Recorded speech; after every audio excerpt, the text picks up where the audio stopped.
Saklolo. Saklolo. Saklolo. Saklolo. Ang babaeng ito, bakit ganyan ang suot? Pumunta sa pabrika. Iligtas na natin siya. Dali, dali, dali, dali, dali, dali. Tawagan mo ang supervisor. Supervisor. Anong nangyari? Supervisor. Paliit na screwdriver. Allen wrench. Dalhin mo.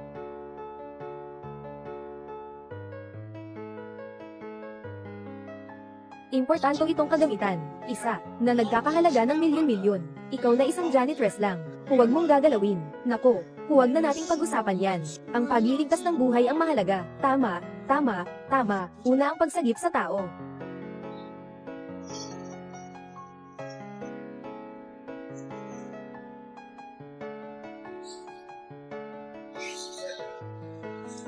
Okay na, wala na itong problema. Sa susunod, huwag ka nang magbihis ng ganyan. Pagpasok sa pabrika, dali na at pumunta ka sa klinika para magpatingin. Tingnan kung may sugat. Salamat. Salamat po, Manong. Binibini. Bag. Salamat po, Manong. Ang galing. Ang kulit mo naman, matanda ka na, nagugubad ka sa harap ng tao, ng damit ng babae. Boss, yung makina natin ay hindi seryoso. Akala mo ako, Bini. Ikaw na janitor, hindi pa rin sumusunod. Ay naku, boss, Lauzang, talagang legal iligtas siya ng tao.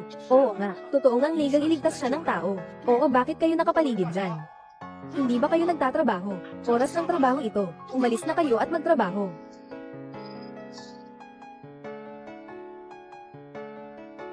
Ikaw.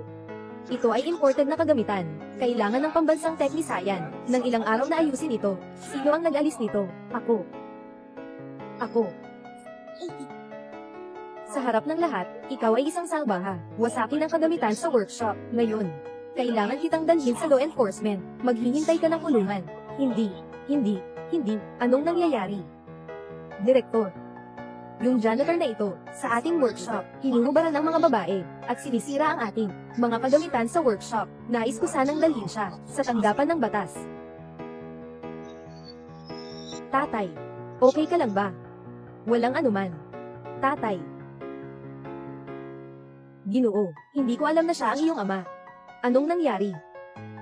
Katatapos lang ng isang babae, nahulog ang kanyang palda sa makina. Nagmamadali akong iligtas siya. Pindutin ang emergency brake. Mayroon ding tinanggal na ilang tornilyo. Pero ayos lang naman. Walang nasaktan. Sige.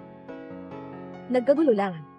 Pasensya na. Mababa ang tingin ko sa tao. Tumahimik ka. Ang buhay ng tao, hindi kasing halaga ng makina. Pumunta ka sa accounting. Ay settle mo ang sahod. Walang kailangan bukas. Manager. Ihampas mo siya sa akin. Tara na. Manager.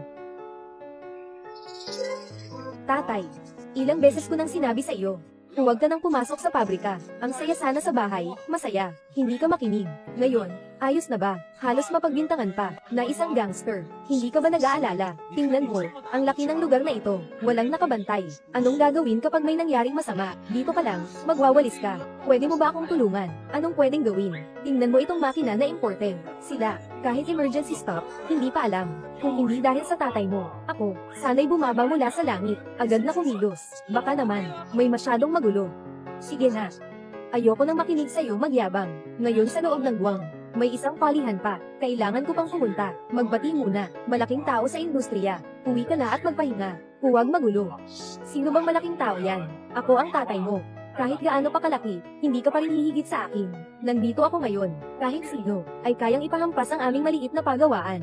Idiniin sa lupa at kinuskus. Si Su Yukong, ang babaeng may-ari ng Jihong Machinery Factory, Wu Tianlei, ay isang malaking tao na may pakikipagtulungan sa mga kumpanya ng militar ng Amerika. At mayroon pang Wo Jianhua, direktor ng Qinshan Mechanical Factory. Ay naku, sige na, ayoko nang makipag-usap sa'yo. Marami pa akong sasabihin. Uuwi na ako. Huwag ka sanang magulo. Umalis na ako. Ay, bastos na bata. Gano'ng uming na maliit si tatay mo.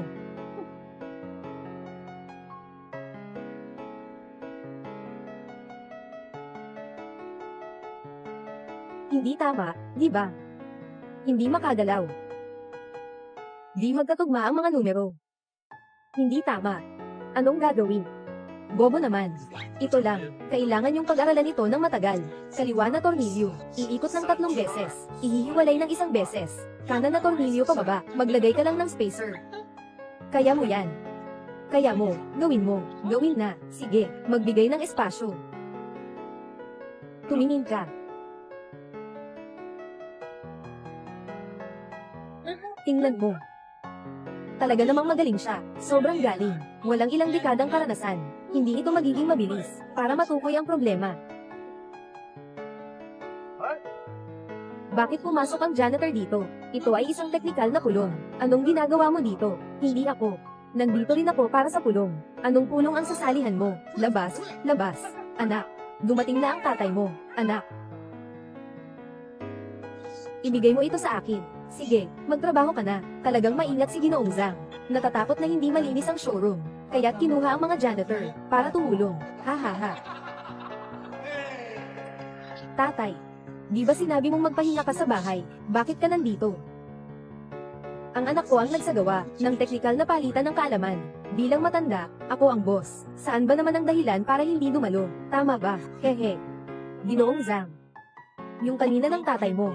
Yung parang nag-uusap tungkol sa bansa. Talagang may dating ng isang general. Ganun. Hayaan mo siyang manatili dito. Masaya rin naman ito. Oy, narinig ko na ngayon. Darating din si Ginoong Wu Tianlei. Mahalaga sa kanya ang mga patakaran. May isa pang ganito. Hindi mapagkakatiwala ang ama sa Zhang. Baka magalit si Ginoong Wu. Wala siyang magandang kapalit. Papa, sinasadya mong pabayaan ako. Tumingin sa akin ng nakakatawa, di ba? Akala ko pa naman makipag-usap sa boss. Para sa kooperasyon, kailangan ko pang maglaan ng oras para bantayan ka. Di mo na kailangang alagaan ako. Ikaw na bahala sa sarili mong gawain.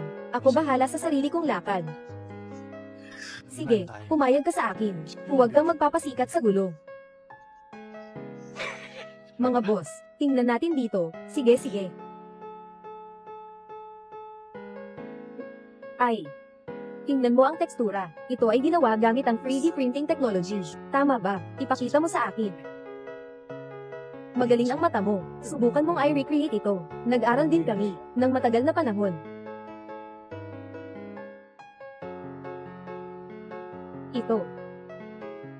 Ito. Ay. Tumingin.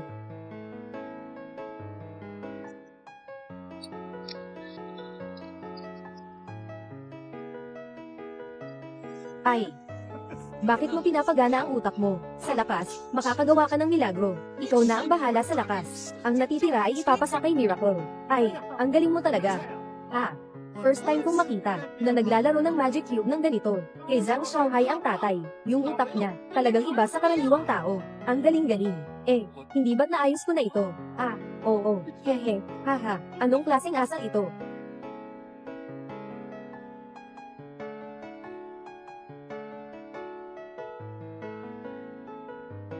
Hehe, haha, anong klaseng asal ito? Ginoong Wu. Magandang araw, Ginoong Wu. Hehe, haha, anong klaseng asal ito, Dia?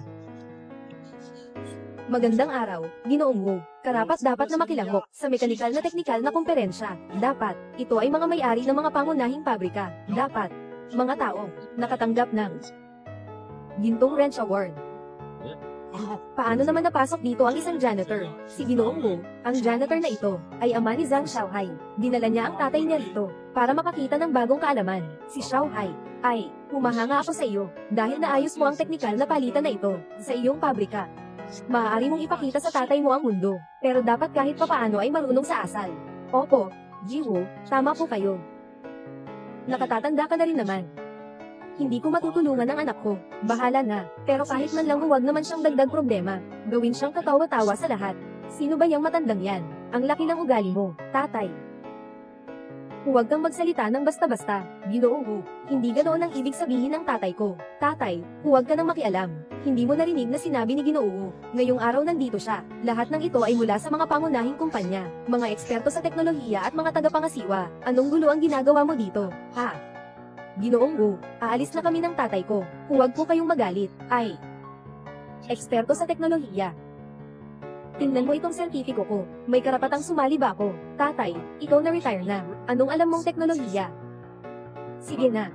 Ako si Wu Tianlei. Hindi ako walang pake sa karangalan. Hayaan mo siyang manatili. Xiaohai, sumama ka sa akin. Sige. Xiaohai, pinahahalagahan kita. Kaya pinahintulutan kitang mga siwa, sa pagkakataong ito ng teknikal na palitan.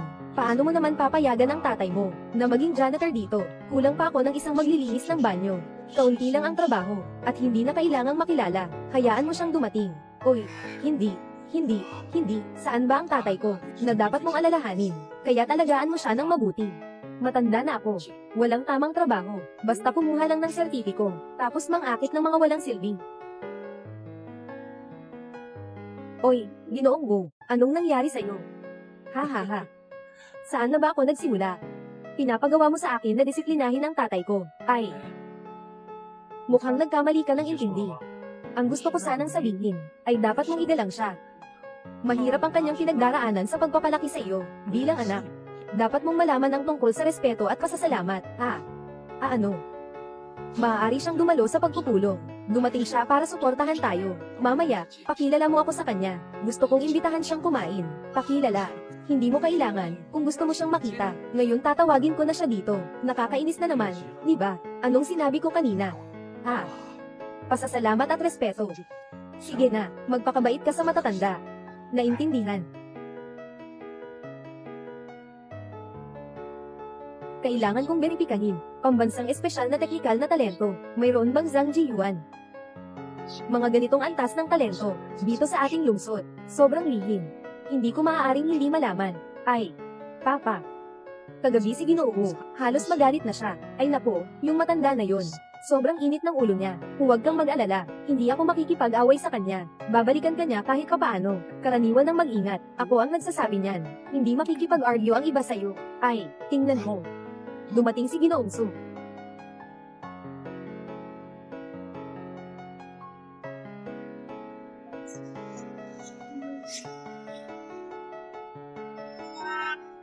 Ang babaeng tagapamahala ng Jiong Group, si Su Yuhong. Ito na si Xiaohong. Anong Xiaohong? Huwag kang mag-ingay. Ay, Xiaohong. Xiaohong. Hintayin mo ako. Ay. Ginoong Su, huwag mong pansinin siya. Sa tagagawa ng makina ng Jihong, napakagandang boss. Hinahayaan lang siya ng isang matandang lalaki. Parang alipin niya. Zhang Xiaohai, nasa ganitong tatay. Talagang swerte ko. Kuya Jiyuan, nung dumating ka, naisip ko pa, baka makasalubong kita sa meeting na ito. Ang swerte naman. Sa mga taong ito, itong kwintas na ito ay lagi mong suot. Ito ay noong panahong ikaw ay nagtatanggal ng makina at gumawa ng pansubok na produkto. Ito rin ang simula ng aking negosyo. Napakahalaga nito, kailangan itong ingatan ng mabuti. Noong panahong iyon, gumawa ako ng 2 test item. Ito, lagi ko rin itong dala. Anong nangyayari? Kilala ba ng tatay mo si Ginoong Su? Hindi lang basta kilala, hindi mo ba nakita? Nakatinga ng parehong kwintas. Parang simbolo ng pagmamahalan. Huwag kang magbiro. Ito ang anak kong si Xiaohai. Ang pabrika rin ito ay kanya. Matagal ko nang narinig tungkol kay Xiaohai. Sa mga nakaraang taon, patuloy ang magandang pag-unlad. Ngayon ko lang nalaman, na anak mo pala siya. Narinig ko na ang iyong order. Hindi makagawa. Bakit hindi? Ibigay ang sobra para tingnan niya. Walang dapat ipag-alala sa precision. Nandito ako para tumingin. Walang problema talaga. May mga taong tulad ni Kuya Yuan, na isang dalubhasa sa propesyon. Sa kalidad, sigurado akong hindi ako mag-aalala. Sige, isang salita na lang. Hayaan mong tulungan ako ni Xiaohai na magbahagi. Pressure sa produksyon. Sige, tiyak na tayo. Sasabihin ko sa kanya na pumunta dito. Oy, anak, pumunta dito. Xiaohong, tawagin ka niya. Si General Manager Su naghahanap sa akin. Ginoong Su, pasensya na. Huwag mong sisihin ang tatay ko. Inuha ko siya. Ikinalulungkot ko. Ay, bakit mo ako hinihila? Nakikipag-usap ako sa iyo tungkol sa negosyo. Ay naku, tatay, pwede bang tumigil ka muna? Nakikipag-usap ka kay Ginoo Su tungkol sa negosyo. Mataas ang posisyon niya. Bibigyan ka lang ng 2 salita. Totoo ka pa rin dyan. Sino ang nagsabi? Sabi niya, ibibigay niya ang sobra ng mga order sa iyo. Sige. Kahit na totoo, ang sinasabi ng iba, kailangan mong isipin, kung kaya ko bang kainin ito. International order ito, ha? Kung makagawa ako ng maraming depekto, hindi lang tayo masasira, pati na rin ang pangalan natin sa malayo, tapos titingnan pa tayo ng mga dayuhan na tanga, ha? Huwag mo na akong istorbohin, tatay. Kung magretiro ka at hindi ka mapakali, bumalik ka na lang sa workshop, linisin mo ang lugar, ng mas mabuti at ilang beses. Sabi ko na, huwag mo akong istorbohin. Ginoong Su. Kaibigan ko ang tatay mo. Tawagin mo na lang akong Su Auntie. Su Auntie. May gusto sana akong pag-usapan sa'yo, tungkol sa order. May oras ka ba? Ako, wala siyang oras. Ipapadala niya ako sa workshop, tatay. Nakarinig ka ng mali. Sabi ko, hindi mo na kailangang bumalik sa workshop. Dito ka na lang, magmasid-masid. Ayos na. Tungkol sa negosyo, mag-usap kayong mabuti. Maglalakad-lakad lang ako. Hey.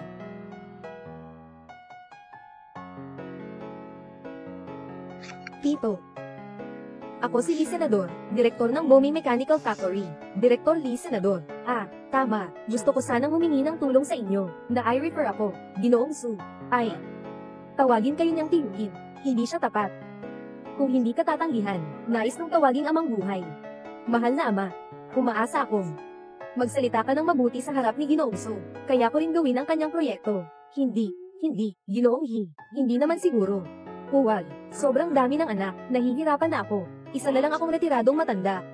Tiyo Zhang, ito, ang Mechanical Manufacturing Association. Dumating din ang anak ng Pangulo. Proteksyon laban sa static na kuryente sa computer.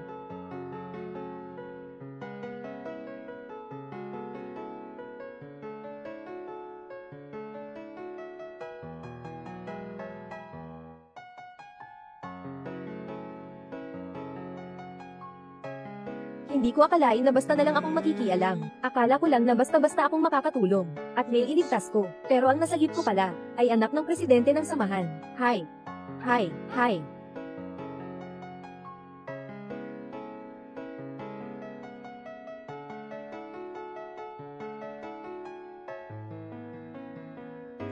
Hindi ba, Apo? Huwag mo nang ipagmalaki yan. Bayani na nagligtas sa babae. Paano naman ikaw ang napili, di ba? Oy.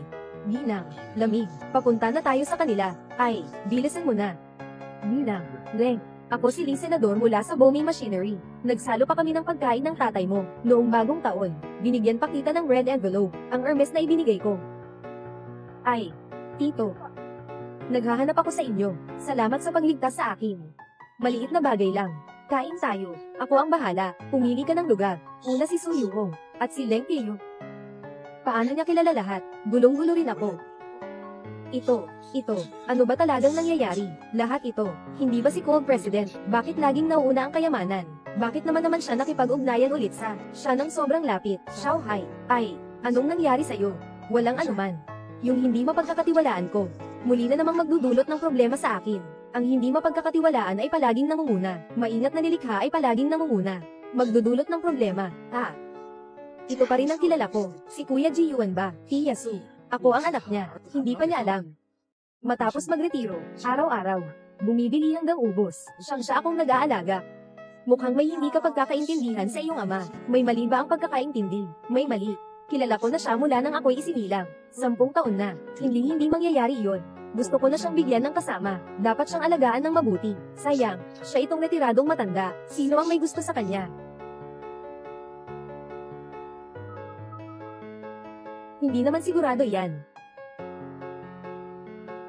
Ginoong Wu, lungsod ng broccoli, mga pangunahing makina, ang punong taga-proseso, mga eksperto sa teknolohiya, nandito na sila. Sige. Ang meeting ngayon, maliit lang ang halaga. Sino ang makakagawa ng bahagi na hawak ko?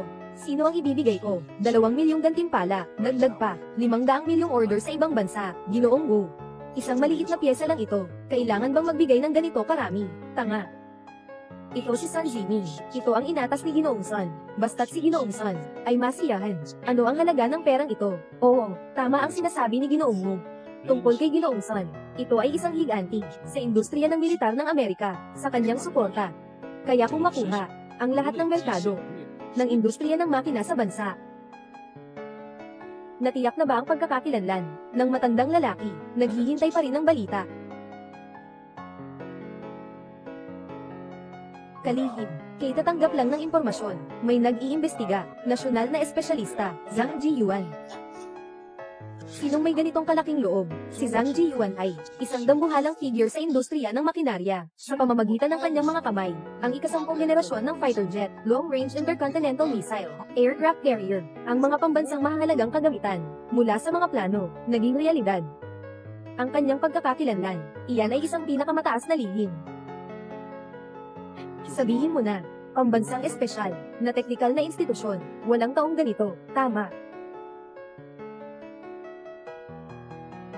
Ang pagkakakilanlan ni Zhang Guoxi, malapit nang matapos ang panahon ng pagiging lihim, panahon na rin, para malaman ng mundo, ang kanyang kontribusyon.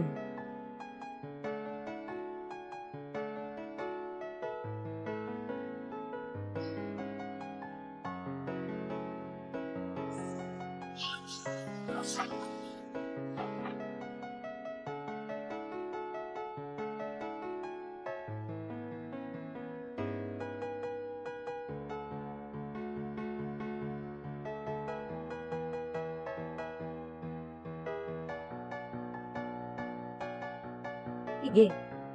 Ginoong Wu, nangungunang teknikal na talento ng bansa, walang si Zhang Jiyuan, sa listahan. Ang laki ng loob mo.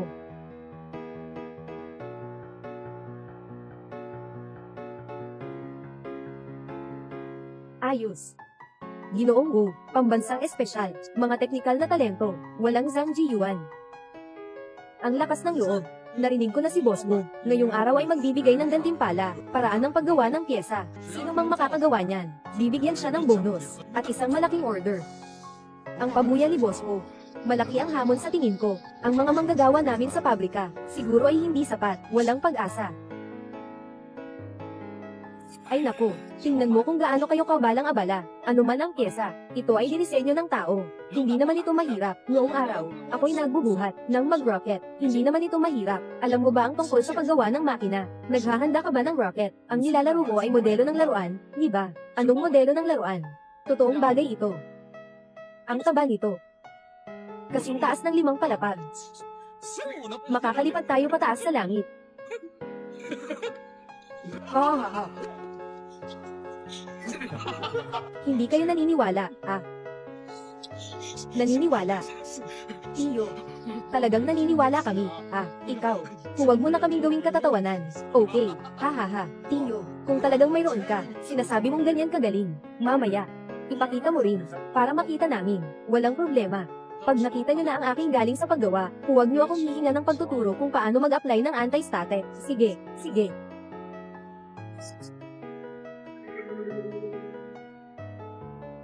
Zhang Jiyuan. Anti-static na kagamitan, anti-static na gamit. Magkakaroon tayo ng palitan ng ideya. Malapit na itong magsimula, wala kang karapatang nandito. Pakiusap, umalis ka. Tatay, hindi ba't ibinigay ko na ang sertipiko sa inyo? Nagmumulto ka na naman sa akin. Sinasabi mo ito.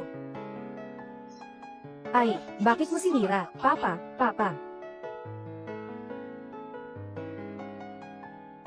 Nagsiyasat na ako sa isang tao. Peke. Ang laki ng loob mo. Nang ahas kang gumawa ng pekeng sertipiko, dinlangin si Ginoong Wu. Assistant Wang, sa tingin ko, mas mabuting iwanan na lang siya dito. Walang ibang pag-usapan. Ang matanda ay, talagang mahusay sa pagpapatawa. Ay naku, oo nga, may mga tao pang kayang gumawa ng rocket sa kamay. Mamaya, kailangan pa. Ipakita sa atin ang galing. Mga boss, ako'y sumusunod lamang sa utos. Bakit hindi ka pa umaalis? Huwag mo akong pilitin na paalisin ka. Ay, ano bang nangyayari dito? Ginoong Zhang. Nagpanggap siyang may sertipiko. Niloko tayong lahat. Kailangan kong paalisin siya. Siya ang tatay ko. Ito ang aking pabrika. Kaya mas kailangan mong sumunod sa mga patakaran. Pahalagahan mo si Ginoong Wu, ang ibinigay sa iyo na pagkakataon. Ikaw, sabi mo, kung si Zhang Xiaohai ay ayaw umalis ng kanyang ama, kung sakaling magalit si Ginoong Wu, anong mangyayari sa kanya sa larangang ito? Paano ka pa makikasama, kung kulang ang sariling kakayahan? Sa buhay at sa trabaho, kailangan laging tingnan ang mukha ng iba. Tatay, baka mas mabuting umuwi ka na. Huwag mo akong paakitin. Buisit na bata, tatay, bakit ka pinalaki ng walang kabuluhan? Kung ako, gusto kong manatili siya, hindi ko alam kung sapat ba ako, para dito. Gusto ko ring manatili si Tito. Ay, wala nang magagawa, kagandahan ng personalidad. Tatay, kayo. Ito. Ay. Wala nang magagawa. Kagandahan ng personalidad. Kung si Ji-Yuan ay, hindi ka pwedeng umalis, kaya't ang aming Jihong Machinery Factory, ay aalis sa pulong na ito. Ginoong Su, hindi ka pwedeng umalis. Kailangan ko ring ipaalam sa iyo, mababang tingin sa kapwa, mukhang mayabang na pagtingin sa iba. Ipagbawal ka nila sa buong industriya, Miss Leng. Lahat ito ay isang pagkakamali. Ako ay sumusunod lang sa utos. Anong nangyayari dito?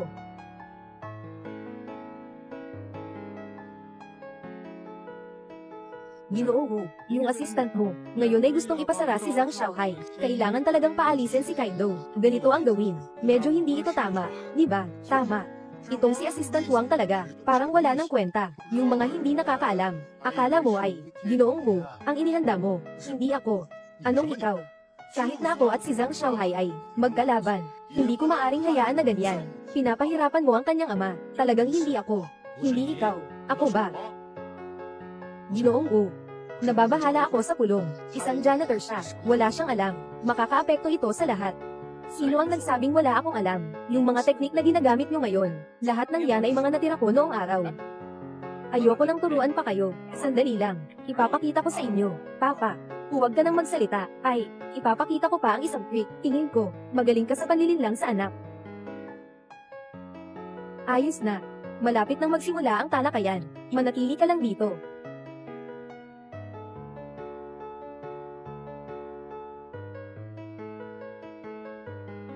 Anak, narinig ko na kayo ay magbibigay ng gantimpala para sa isang pyesa. Hayaan mong tulungan ka ni Dad. Siguradong mapapahanga ka sa malalayong pabrika. Magpapakilala ka ng biglaan. Tatay, huwag ka nang makialam ng walang kwenta. Halos magalit si Ginoong Go kanina. Ginoong Joe. Halika, halika, Direktor. Huwag ka nang mag-alala tungkol dyan. Si Master Joe natin, ng 3 sunod na taon, nanalo ng Gintong Pihitan Award. Tungkol dyan, sigurado akong walang problema. Oh, Joe ang teknolohiya ay medyo maayos lang. Ngunit hindi siya matatag. Tuwing nakikita ko siyang gumagawa ng bahagi, palagi akong kinakabahan. Saan ka nakakuha ng lakas ng loob? Ikaw na isang tagalinis, ay makakapagpahayag ng aking kakayahan. Ginoong Joe. Huwag mo siyang patulan. Ganyan talaga ang tatay ko. Huwag kang magalit, Ginoo. Maraming malalaking boss sa labas. Nag-aalok ng mataas na presyo para sa akin. Hindi ako pumunta. Ngayon ang tatay mo. Ganito mo akong minamaliit. Sa totoo lang, parang pang-iinsulto na ngayon. Papa. Sasabihin ko sa'yo, matagal na akong nagtatrabaho dito. Ilang dekada na. Sinasabi nilang hindi magaling ang skills ko. Sino ka ba? Sige na, Ginoo Joe. Ito, si Ginoong Mo ay nag-aalok ng gantimpala. Maglaan ka ng kaunting oras. Tuturuan ko ang tatay ko, para makabawi ka. Tatay, ayos na. Hindi ka lakihan ng talento, medyo mainitan ang ulo. Si Master Joe ay, ang ating pinuno sa pabrika. Kung mapapagalitan mo siya, saan ako hahanap ng reward? Sa City ng Broccoli. Pagpupulong ukol sa makinaryang teknolohiya, magsisimula na tayo. Huwag kang maingay, iyan ang pinakamalaking tulong mo sa akin. Bastos na bata.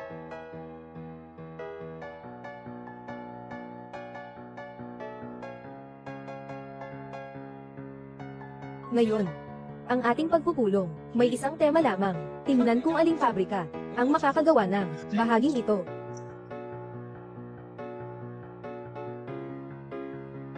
Matagumpay na nakagawa ng bahaging ito ang pabrika, ay bibigyan ng cash na 20 milyon. Dagdag pa ang 500 milyong dolyar na internasyonal na order. Ginoong Wu, totoo ba ang sinasabi ninyo? Ang order na 500 milyong dolyar. Sapat na para sa pabrika ko sa loob ng 10 taon. Ha. Ako si Wu Tianlei. Tinutupad ko ang aking salita. Nandyan si Master Joe. Ang premyo at order na ito. Talagang gusto ko makuha.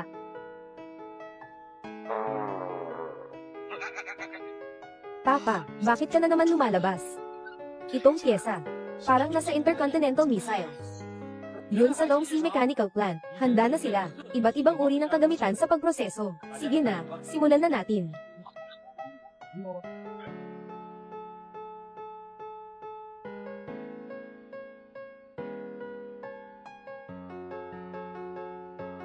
Ginoong Joe, anong hinihintay mo pa? Magtrabaho na. Ay naku. Pasensya na po talaga, Direk Zhang. Nakalimutan kitang sabihan. Ginoong Joe, Katatapos lang niyang lumipat sa amin, sa Chinshan Machinery Factory. Hindi. Ginoong Joe, hindi naman ako nagkulang sa iyo, di ba? Sa ganitong mahalagang pagkakataon, bakit mo ako pinabayaan? Mas maganda ang alok ni Ginoong Yi. At saka, hindi siya nag-aalala sa aking kakulangan sa galing. Tay, tingnan mo ang ginawa mo. Mukhang, hindi mo makukuha ang gantimpala ni Ginoong Go. Direktor Zhang, magdasal ka na lang. Maestro Joe, pakiusap, tulungan mo ako, para mapasa natin itong pagtitipon. Sa kabila nito, nagsisisi ka na ba? Huli na ang lahat. Ano bang klaseng pag-uugali ito sa paghingi, kung hindi? Subukan mong lumuhan.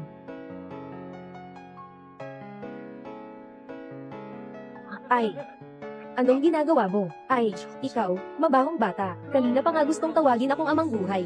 Ngayon nagbago ka na ng ugali, ayaw mo nang kilalanin ako, ama sa kabutihan. Binibiro lang kita, totoo kang nagkunwari ah.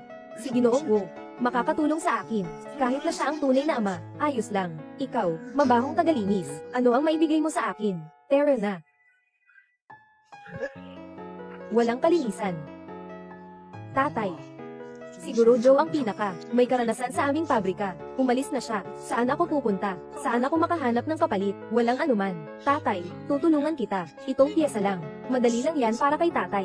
Tatay, kailan ba ito? Anong kalokohan ang pinagsasabi mo sa akin? Yung mga piyesa na kailangan ni Ginoong Wu, kalokohan ba yun? Sige na, gusto mo, isipin mo, kung saan mo gustong maglibang ka. Hayaan mo akong magpahinga, nakakainis na.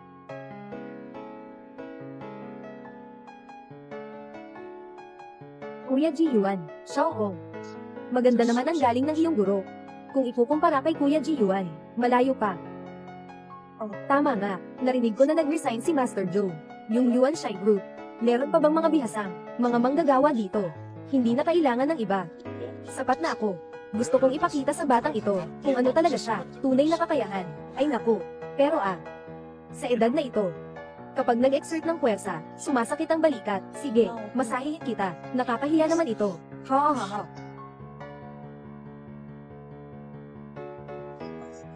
Hehe. Ito.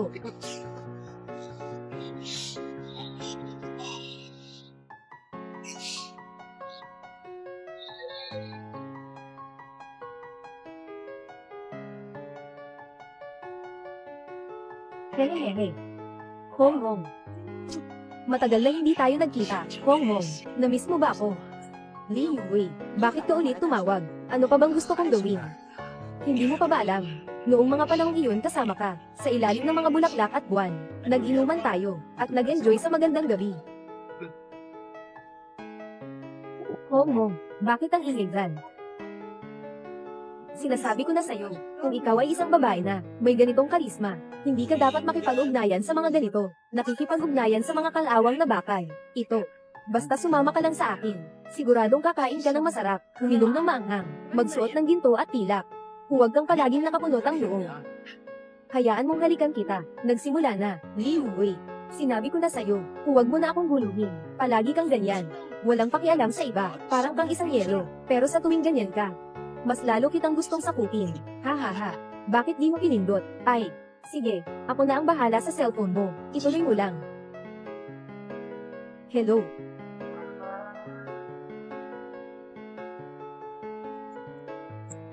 Hello.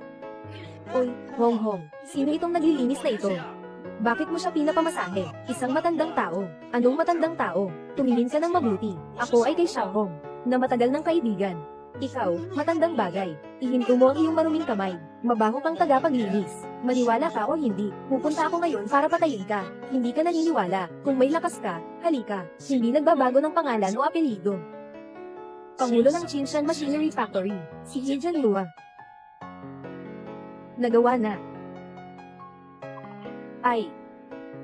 Si He Jianhua, di ba? Hintayin mo ako dyan. Salamat sa iyo, Kuya Ji Yuan. Pero itong si Li Yue, anak siya ng chairman ng Wan Xiyang Group. Malakas ang impluensya niya, kailangan mong mag-ingat. Kung talagang darating siya, siya rin ang mapapahamak. Walang problema.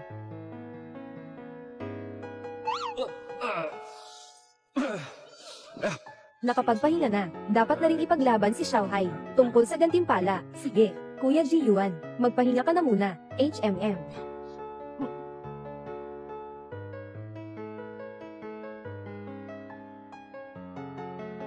Si Xiaohai na ito, talagang sumuko na sa lahat. Lahat ay tinulak niya na, lahat na ito. Itong matandang ito, palagi kang naglilinis sa workshop, natutunan mo ng bahagya, akala mo kaya mo na. Hindi ka pa rin gaano. Kami mga master na ito, una kaming naging apprentice ng 3 taon, tapos nagtrabaho bilang maliit na manggagawa ng 5 taon, sa paggupit, pagiling, at pag-ukit, hayaan mong magpakatatag ang oras. Isang mabahong tagalinis lang siya, anong magagawa niya, nakakatawa.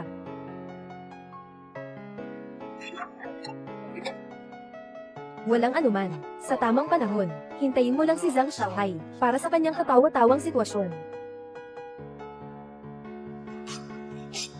Ang paraan ng pag-ukit ay napaka-eksperto, ang kamay ay napakatatag, bawat hiwa ay perpekto. Hindi ito posible.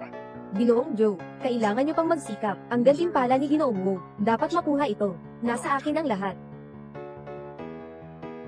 Ang order at bonus na ito, siguradong wala ng pag-asa. Kapatid na Xiaohai, Lina, Leng, mukhang abala ang tiyuhin. Sa paggawa ng mga pyesa, hindi ka ba pupunta para tingnan? Siya yun. Hindi pa rin siya nakukontento sa kahihiyan. Tingnan mo na, halika na, anong ginagawa niya? Tatay, anong pinaggagawa mo na naman? Oy, Zhang Xiaohai, talagang may magandang ama ka, personal na sumaba, ipakita sa amin ang galing mo. Direktor, tapos na. Ay, Master Joe, tunay ngang karapat-dapat na 3 beses na nanalo. Gantimpala ng Gold Wrench. Ay naku, mukhang may ilang tao na walang pagkakataon sa gantimpalang alok ni Ginoong Wu. Tay, huwag ka nang magpahirap sa sarili mo. Ngayon, parang, kulang pa ang kahihiyan natin. Uuwi na tayo. Huwag. Sa tingin ko, dapat, nagawa na ng tiyuhin ang mahalagang bahagi, Miss Leng. Itong Ginoong Wu ay naglaan ng malaking gantimpala para sa bahagi. Tiyak na may hirap ito. Ito ay sa kanya. Ang premyo at order na ito, tiyak na walang pag-asa na makuha. Si Ginoong Joe ay nag-resign pa. Mahirap na ang kompetisyon ng Yuanhai. Mas magiging mahirap ang mga susunod na araw. Kapatid na Xiaohai, ang tatay ko ay mekaniko, ang presidente ng Asosasyon ng Industriya. Pagdating ng araw, tutulungan ka niya, para malagpasan ang pagsubok. Halos tapos na ang oras. Matapos mong magawa, ipakita na ang mga piyesa ninyo. Ay submit na ninyo. Ay submit na. Terra na.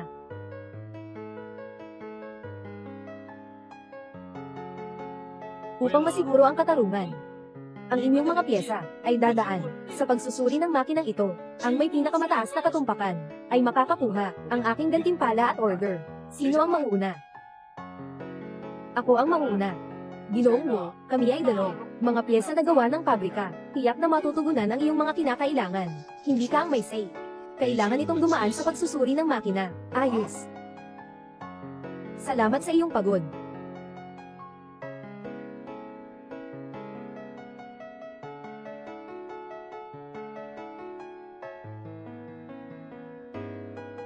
Kawawa. Hindi umabot kahit sa 70%. Hindi ito katanggap-tanggap, nakakahiya. Ginoong Wu, bigyan niyo po ako ng isa pang pagkakataon. Susunod na.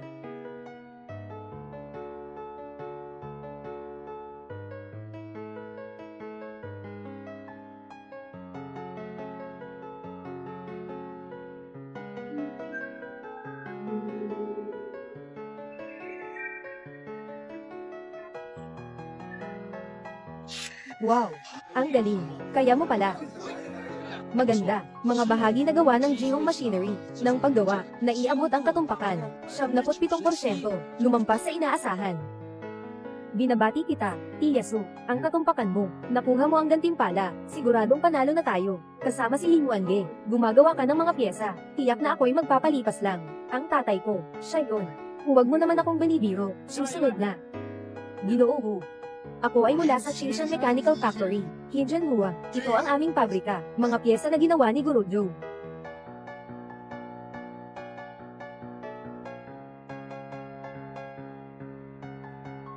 Medikal na pagsusuri.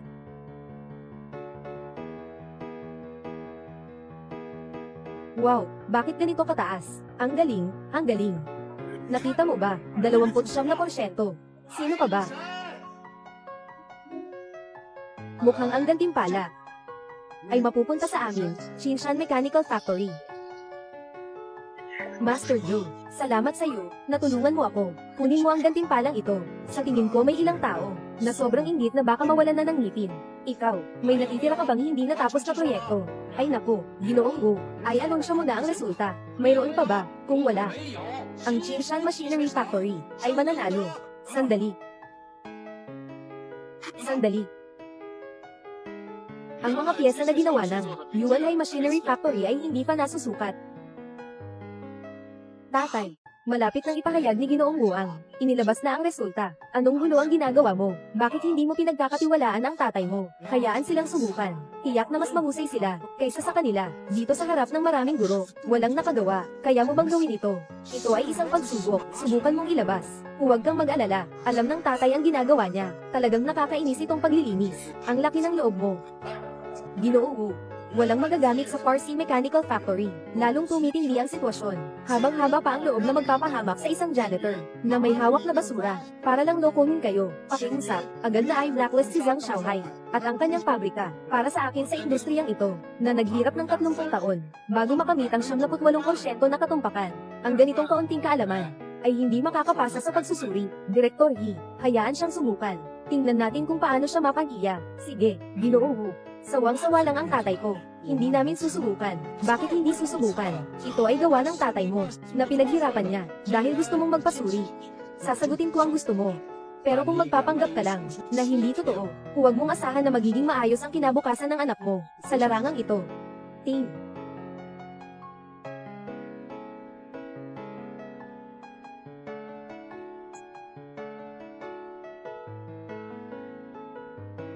Ay naku, tapos na. Baka hindi pa mabasa ang numerong ito. Hindi ko yata mabasa. Pakiramdam ni Ginoong Wu na niloloko ko siya. Siguradong hindi niya ako papatawarin. Bakit ka nag-aalala? Magpakatatag ka. Sa puntong ito, paano ako nananatiling kalmado? Tingnan mo, katumpakan ng mga piyesa. Lumampas na sa 70%.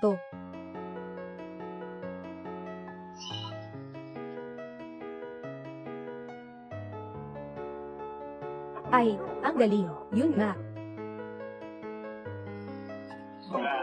Imposible.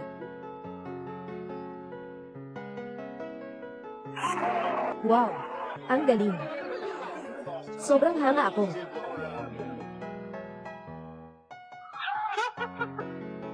Tatay. Hindi ba ako nananaginip? Imposible. Paano makakagawa ang isang janitor ng ganito? Porsyento 100% na bahagi. Ibig sabihin nito ay walang mali. Kahit si Master Joe ay hindi magagawa. Siguradong may problema ang makina na ito. Nais kong muling suriin. Tagasuri ng katumpakan. Paulit-ulit namin sinuri. Siguradong walang problema. Siyempre siya, may ginawa. Kanina habang ginagawa ng tiruin, nakatayo ka lang sa tabi. Anong paraan ang magagawa niya? Tiyak na ikaw ang kulang. Hindi mo matanggap ang pagkatalo. Ikaw. Hindi mo ba sinabi sa akin na walang mali sa planong ito? Ano ba talaga ang nangyayari? Hindi ko rin inasahan na makakagawa siya ng bahagi na may 100% na katumpakan. Ginoo Wu. Dapat nang ay anunsyo ang resulta, di ba? Oo, ipinahayag ko. Ang Yuhan Machinery Factory manalo kay Yijun Hua ng Shinshan Machinery Factory. Lumabas na dito. Xiaogong, tama ang sinabi mo. Talagang parang pang-adhesive na gamot siya. Gamaitit na siya. Bro Ji Yuan, titingnan ko sandali. Sino ka? Naiinis ako ng sobra. Walang mapagsabihan. Nabubuhay ka na ba sa wala? Tumigil. Hindi ikaw. Nung matandang iyon. Sino siya? Gusto mo pa bang makisali sa larangang ito? Alam mo ba kung sino siya? Sinong gagawin mong banta? Kahit ang Diyos ng langit di ka kayang harapin. Siya ang anak ng chairman ng Gentian Group, Li Yingwei. Lahat ng produkto natin dadaan sa sales channels ng kumpanya nila. Naiintindihan mo na ba? Naiintindihan mo, di ba? Naiintindihan mo na, di ba? Ginoong Li, mayroon bang hindi pagkakaintindihan sa atin? Wala kang kilalaman dito. Umalis ka. Hindi ko alam kung sino ang malas na iyon. Sadyang nakasagupa siya. Itong si Li Yuwei. Talaga bang magaling siya? Hindi lang basta magaling. Siya ang tagapagmana ng Wan Xiang, ng grupo. Parang pinapatay tayo. Para lang pinapatay ang isang anay. Ganun ka simple. At saka ang tatay niya. Ang tatay niyang si Lijix Ian ay mas magaling pa. Chairman ng 1CL Group. Narinig ko na dati. Sa isang state-owned na ahensya. Naging mananaliksik. Pero nag-resign siya. At nagsimula mula sa wala. At nagtayo ng isang imperyong pangkalakalan. Napakalaki ng yaman niya. Oh, at saka, masyadong protective ang tatay niya. Kaya itong si Li Yuwei ay umaabuso sa kanilang katayuan. Nang walang pakundangan. Walang pakialam. Si Lijix Ian. Itong si Lijix Ian, nagtatrabaho pa sa isang kumpanyang pag-aari ng estado, naging mananaliksik. Naalala ko na. Hindi ba't si Ernengzi? Kilala ko siya. Tatay. Anong Li Erneng? Huwag kang magbiro. Narinig ko na si Li Yuwei. Patuloy na hinahabol si Kiyaso. Ngayon, nandito siya para magdulot ng gulo. Hindi ko alam kung sino yung matandang iyon na nakasakit sa kanya. Anong matandang tao? Itong batang ito, sobrang walang respeto. Tatay, sa pagkakataong ito, maaari mong pakinggan ako. Huwag kang magpasimula ng gulo. Ay nako, sige na. Itong demonyo ng mundo, nasa galit na estado. Kapag pinagsaluhan mo siya, hindi ko kayang hawakan ng anak mo. Sige, alam ko na. Li Yuwei, bakit ka nandito? Su Yuhong, nandito ka nga. Walang kinalaman sa inyo ito. Anong pakialam ng iba? Maging maingat kayo. Lahat kayo, umalis na. Li Zong, sa amin ito. Tulong sa teknikal na pakikipagpalitan. Hindi ba't hindi tama na paalisin mo kami? Anong klaseng bobo itong teknikal na pulong? Isang grupo ng mga baguhan na nag-aaway. Ako ang anak ng chairman ng Wangzayaan Group. Kayo'y umaasa sa aming mga bentahe sa merkado. Maniwala ka o hindi, isang salita ko lang, ay magpapabankrupt sa inyo, mga pabrika. Ngayon, bilang ako ng 3, yung mga may stock, umalis na kayo. Kung hindi, permanenteng aalisin kayo sa listahan ng pakikipagtulungan ng 3, 2,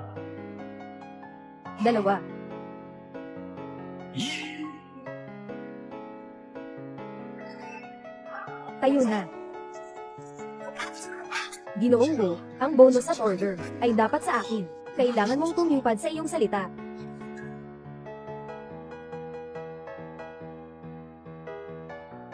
Umalis ka.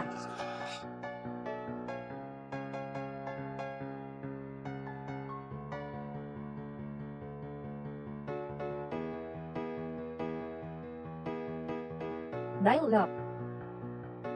Ginoong Sang, nakita ko, ang makakagawa ng pirasong ito, na tinatawag na Zhang Jiyuan, isang retiradong janitor. Si Zhang Jiyuan, ang janitor.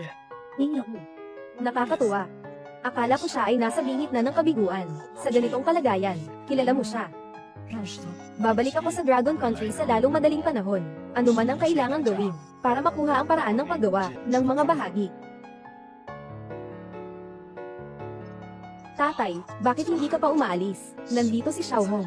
Kailangan kong protektahan siya. Bakit mo siya pinapanatili? Tay, ito ang pabrika natin.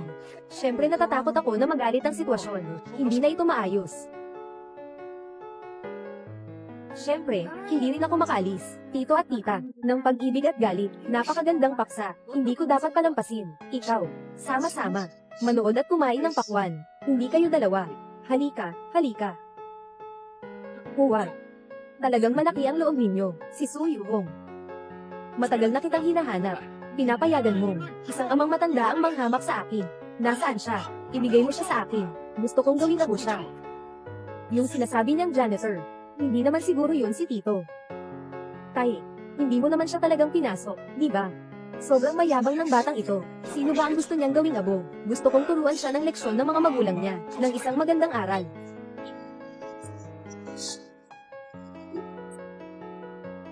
Yung sinasabi mong sinusundan mo ako, ay nakaharang sa pintuan ng kumpanya ko. Sinusundan ang mga lakad ko. Nagtatayo ng maraming kandila sa lupa, nakatayo sa loob na may hawak na bulaklak, at sumisigaw ng pangalan ko. Ganyan ka. Pwede kang mangloko ng mga dalaga. Para sa akin, ikaw ay walang kwenta at napakamaalat. Huwag kang magmalaki. Anong pinagmamalaki mo? Tingnan mo nga, kung gaano ka nakatanda, kung hindi dahil sa magandang pangangalaga mo. Ayaw ko sanang tingnan ka, kaya dapat akong magpasalamat sa'yo. Pakiusap, huwag mo akong tingnan. Dahil sa tuwing, tinitingnan mo ako, parang nakakainis. Ikaw. Huwag mong akalain hindi ako marunong. Manakit ng babae, ha? Ako. Tumigil ka.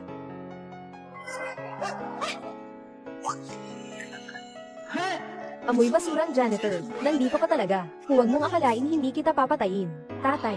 Bakit mo siya pinapagalitan? Ay, hindi ko siya tinukso. Siya ang nanliligaw kay Xiaohong nang walang tigil. Kung hindi ka maniwala, tingnan mo ang cellphone ni Xiaohong. Ang nakasulat sa kanyang kontak ay pamatay na plaster. Pati ang tito ay nasangkot na. Isang relasyon ng dalawang tao. Ang pakulo dito ay lalong nakakabighani. Anak, huwag mong tularan siya. Sa paghabol ng babae, tandaan mo, huwag kang makulit, dahil parang langaw ka lang. Nang nakakainis, bumalik ka, tuturuan ko kayo, ng ilang sikreto sa pag-ibig. Subukan mo kayong dalawa ni Akiyuki. Papa, anong oras na ba? At nagsasalita pa rin. Oh, kasalanan ko. Ayusin ko siya muna, tapos ikukwento ko sa'yo ng maayos. Hey, Dad. Sa edad mo, huwag kang magpadalos-dalos. Huwag kang mag-alala, matibay ang katawan ni Dad. Napakatibay ng katawan ni Dad. Madali lang yang harapin, isang saglit lang. Batang, si Xiaohong ay medyo nainis na sa'yo. Masyadong matigas ang ulo, walang galang. Bakit ganyan ang mga kabataan? Bakit sobrang nagmamadali? Tumahimik ka. Si Xiaohong ay ikaw din ang tumawag. Tingnan mo siya, nagmamadali na naman siya. Naintindihan ko na. Ikaw, matandang yun. Hindi ba si Su Yuhong? Naghahanap para lang utusan ako, di ba? Ikaw, isang mahirap at amoy na tagalinis. Ako, tagapagmana ng One Siak Group. Dapat alam ng normal na tao kung paano pumili. Ayos na. Hindi ako makikipag-usap sa iyo, walang pangalan. Na tulad ng isang maliit na sundalo. Ngayon, luhod ka sa akin. Kantahin ng 3 beses ang Conquer. Para kang aso. Humiyaw ka sa akin. Akala ko walang nangyari. Huwag ka namang sobra. Hindi dito. Lugar ito para magwala ka. Su Yuhong. Binigyan ba kita ng mukha? Ay, ako si Li Yue. Anong klaseng babae ang hindi makakakuha? Mga sikat na internet celebrity. Nakatayo sa pila para sa akin. Makikita ko sa iyo. Ikaw ay sa walong buhay mo. Biyayang nakuha. Bakit mo pa pinapangalagaan ang matandang ito? Ngayon, kailangan siyang patayin. Patayin siya. Alam mo ba kung sino siya? Isa lang siyang mabahong janitor. Sinasabi ko sa'yo, Su Yuhong. Nasa daan din ang tatay ko. Matagal na niyang gustong makita ka. Mas mabuti pang magpakita ka ng kaunting pag-unawa. Kung hindi, pagdating niya, isa-isa kayong paparusahan. Lahat kayo ay talo na. Wang Ziyang Group. Darating pa ang chairman. Nabahala ang tatay ko ngayon. Baka tumakbo na lang tayo. Oy, saan tayo tatakbo?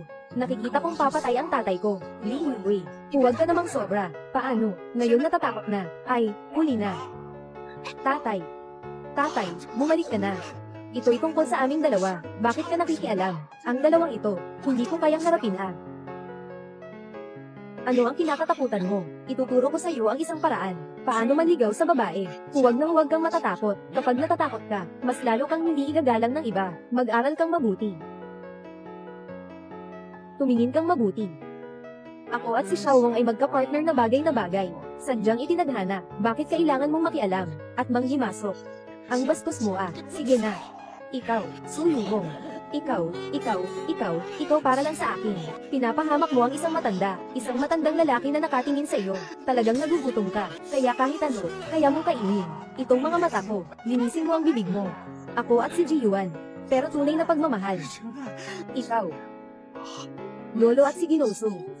Naku, ito ang nagpagulat sa akin buong buhay ko. Nabaliw na, tuluyang nabaliw. Nakarinig kayong lahat, di ba? Ito ang sinabi ni Xiaohong. Sinasabi ko mismo, kung hindi ka pa rin naniniwala. Ako.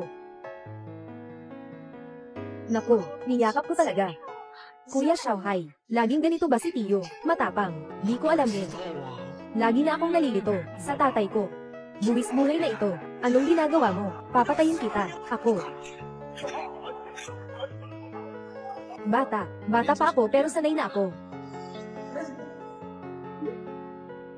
Ginoong Lee, pasensya na. Ako ang manager ng pabrika na ito. Humihingi ako ng tawad para sa aking ama. Hanapan natin ang hotel at kumain tayo. Kumain ka ng ina mo. Umalis ka. Tatay, kahit hindi mo siya gusto, dapat pa rin isipin mo, yung respeto sa tatay niya. Sila ay chairman ng One Siak Group. Hindi tayo pwedeng makipag-away. Ang kabataan ay responsibilidad ng magulang. Yung mga salitang marumi sa bibig niya, may konting ugnayan ako sa tatay niya. Medyo magkaibigan kami. Pagdating ni Lijix iyan, kailangan pa niyang magpasalamat sa akin. Dahil tinuruan ko ang anak niya. Visit na janitor. Hintayin mo ako. At ikaw rin. Dito ang direktor ng pabrika. Di ba? Kayo lahat ay tapos na. Hintayin niyo ang tatay ko. Lahat kayo ay magpatira pa sa akin. Su Yuhong. Bibigyan kita ulit ng pagkakataon. Ngayon, basta't makipag-ugnayan ka lang sa, nandito ako, kalilimutan na lang ang nangyari ngayon. Kung hindi, ay tuluyan na kayong mawawalan ng pagkakataon ang Jihong Machinery Factory. Tingnan natin kung anong kayabangan mo. Tatay, umalis ka na, hahadlangan ko. Kung hindi, pagdating ni Lee Jix Ian, walang makakatakas. Dad, ganyan ba kayo kitapat? Kay Lee Jix Ian, nandyan si Lee Jix Ian, sa puti at itim, lahat sila ay may mga paraan. Ang mga nakaaway sa kanya ay, Tito, mas mabuti pang tumakbo ka na. Anong kaguluhan ito? Noong araw si Lee Jix Ian, nasa likod ko lang. Napaka-astig. Sa mga 20 taong gulang, may dalang malaking sipon pa. Tatawag namin sa kanya na Lee Erleng. Anong kalokohan yan? Ang tatay ko ay isang kilalang tao. Chairman ng Van TUNG Group. Kaya niyang makilala ka. Sa tingin ko, sawa na siya sa buhay. Sige, dumating ka na agad niya. Matagal na tayong hindi nagkita. Miss na miss ko na siya. Di ko alam kung nandito pa rin ba siya. Nasa ilalim pa rin ba siya ng 2 malaking sipon. Ikaw. Sige, umalis na kayo agad. Huwag ka nang magdaldal. Tito, habang may bundok, walang takot sa kakulangan. Ang pagtakas ay hindi nakakahiya. Kuya Ji Yuan, salamat sa iyo ngayon. Sa kabutihan mo sa akin. Buhay ko itong aalalahanan. Umuwi ka na.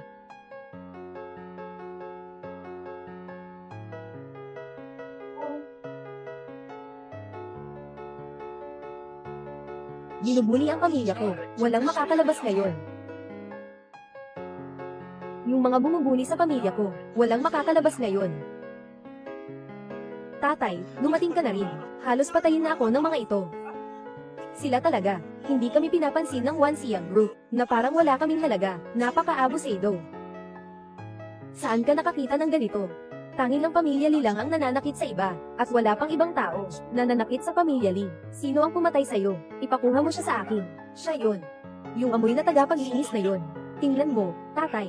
Kanina pinayagan kitang umalis, hindi ka umalis. Ngayon hindi ka na makalabas. Anong kinakatakutan mo? Bakit ako matatakot? Kapag bumagsak ang kidlat, ito'y tumama sa pinakamasamang tao. Ang tatay mo ay may matuwid na puso, tapat at maliwanag.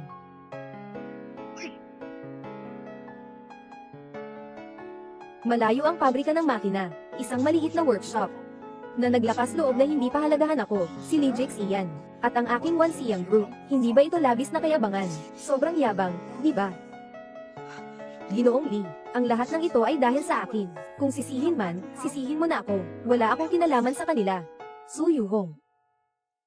Narinig ko na tungkol sa'yo. Sa industriya ng makina, isa sa mga bihirang magagandang may-ari. Kaya't hindi nakapagtataka na nahumaling ang anak ko sa'yo. Sige, sapat na kwalipikado, para makapasok sa bahay ng pamilya Lee. Ako ang anak na babae ni Leng Nanling. Bibigyan kita ng babala, huwag kang magulo. Leng Nanling.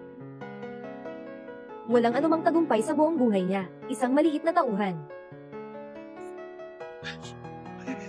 Erleng, Lee Erleng. Tatay, siya yan. Siya ang kumuha ng babae ko, sinaktan pa niya ako, sinabi pa niyang paparusahan ako para sa'yo, talagang walang hiya. Baho ng janitor, ngayon, lumuhad ka, huli ka na rin, ikaw, Su Yuhong. Yung matandang ito ngayong araw, hindi ka rin makakatakas sa kasalanan, dahil pinili mong tignan siya, hindi mo ako tinitingnan, ha? Tanga. Hindi mo na ako makikilala. Huwag kang tatawag ng walang kwenta, tatay, Ginoo Lee. Si Zhang Jiyuan ang mahal ko. Binugbog niya ang anak mo, lahat ito para sa akin. Kung may sisihin ka, ako na lang, huwag mong sisihin siya. Lahat ito para sa anak natin. Mag-usap tayo ng mag-isa.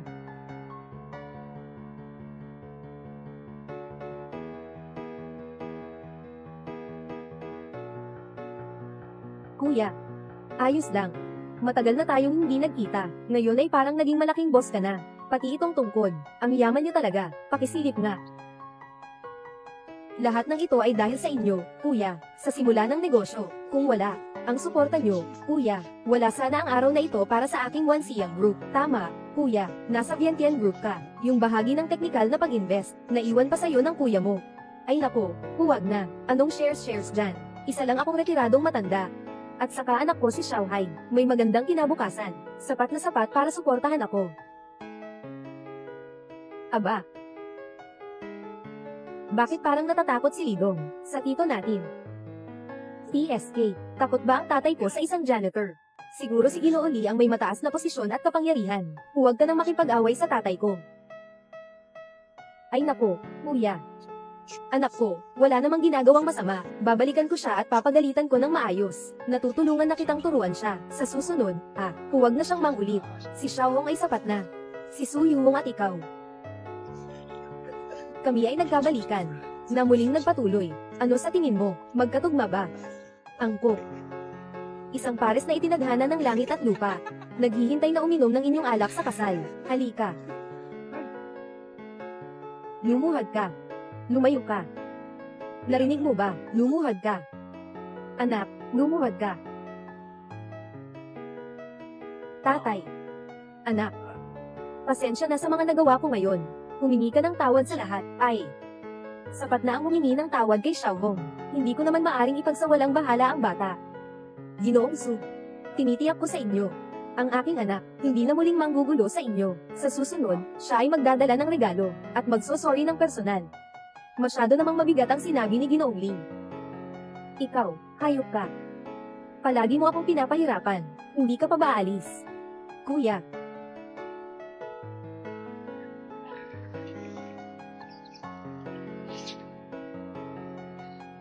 Maghintay kayo dito.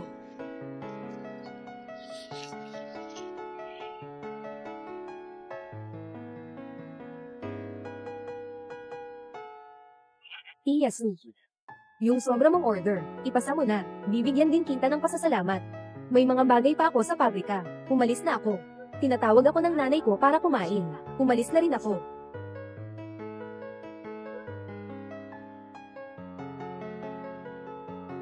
Kuya Ji Yuan. Salamat sa iyo ngayon. Salamat sa anong bagay. Kung talagang dapat magpasalamat, hayaan mong matikman ko ulit ang nilutong mo. Matagal na akong hindi nakakain ito. Namimiss ko. Ikaw lang ang mahilig kumain. Matagal na akong hindi nakakain ito. Ngayon, papakainin kita. Hanggang mabusog ka. Kapatid ko, parang sumikat ang araw sa kanluran. Lumabas na ba? Ikaw mismo ang nagluto. May bisita ka ba? Grabe, bakal na panggagahasa, buwan ng tiyan. Goji at talaba. Dapat ito ay makabawi sa dugo. Huwag kang gumalaw. Ate, may date ka ba sa lalaki? Mukhang isang laban sa buhay at kamatayan ito. Sino ang lalaking nakapagpabago sa puso mo, na parang yelo? Tama na, huwag nang magchismis. Oh, hulaan ko. Siguradong si Li Yuwei ng One Siam Group, Li Yuwei. Kapag sinabi mo siya ulit, baka ikaw pa ang mapahamak. Pumunta ka sa wine cabinet, ihanda mo na ang red wine. Gising na. Sige na. Magnanakaw. Ay, anong magnanakaw? Oh, ikaw ang kapatid ni Xiaohong, di ba? Ako ang magiging bayaw mo. Nawawala na ang isip mo. Ano, isa ka lang basurero. Bakit pa naman ako papansinin ng ate ko? Sobrang kalokohan mo. Pumunta ka pa dito para magnakaw. Ako ang pinatawag ni Xiaohong. Sinasabi ko sa iyo, kalma ka lang. Kung malaman ng ate mo ito, tiyak na babroken ang mga binti mo. E di ngayon, babroken ko na ang mga binti mo. Huwag kang gumalaw. Ilagay mo muna ang alak. Mahal ang bote ng alak na ito. Kahit ibenta ka, hindi mo ito mababayaran. Natikman ko na ang alak na ito, pangkaraniwan lang. Mahal ang presyo. Dahil yan sa mga banyaga, sila ang gumawa nito. Naka-install ka na ba? Ikaw, isang mabahong janitor. Kaya mo bang uminom ng red wine? Ilagay mo ang alak. Ilagay mo muna ang baseball bat. Bumaba ka sa bahay ko. Tinuturuan mo pa akong gumawa ng trabaho. Anong bahay mo? Bahay ko. Kapag naayos na ang tungkol kay Xiaohong, kayo ay isang pamilya. Dapat mong tawagan ako na tatay na may asawa. Ano ba? Ngayon, papatayin na kita. Tumigil ka na. Tatay. Itong amoy na tagapaglinis. Pumunta dito sa bahay namin para magnakaw. At nagsasabi pang gusto niyang maging bayaw ko. Hinahayaan ko lang siyang magpasaring. Walang galang. Kung magpapakaganito ka pa, baka mapalayas kita. Pumunta ka sa pintuan. Hindi ko napapasukin kahit sino ngayon. Ikaw. Sama ako sa taas.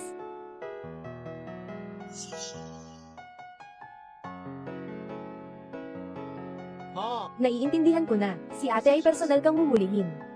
Kakatapos lang niyang durugin, isang lubad ng baka, ang kanyang paraan, ay magpapasakal sa'yo, hindi ka makalaban, hindi ka makamete. Ganito ba ka nakakatakot? Kaya't gusto kong subukan ito ng mabuti. Tao lang. Palaging kailangang harapin ng iba't ibang hamon. Dahil hindi maiiwasan, mas mabuti pang tamasahin ito ng buong puso.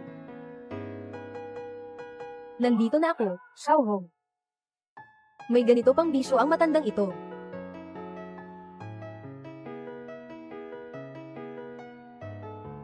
Halika na.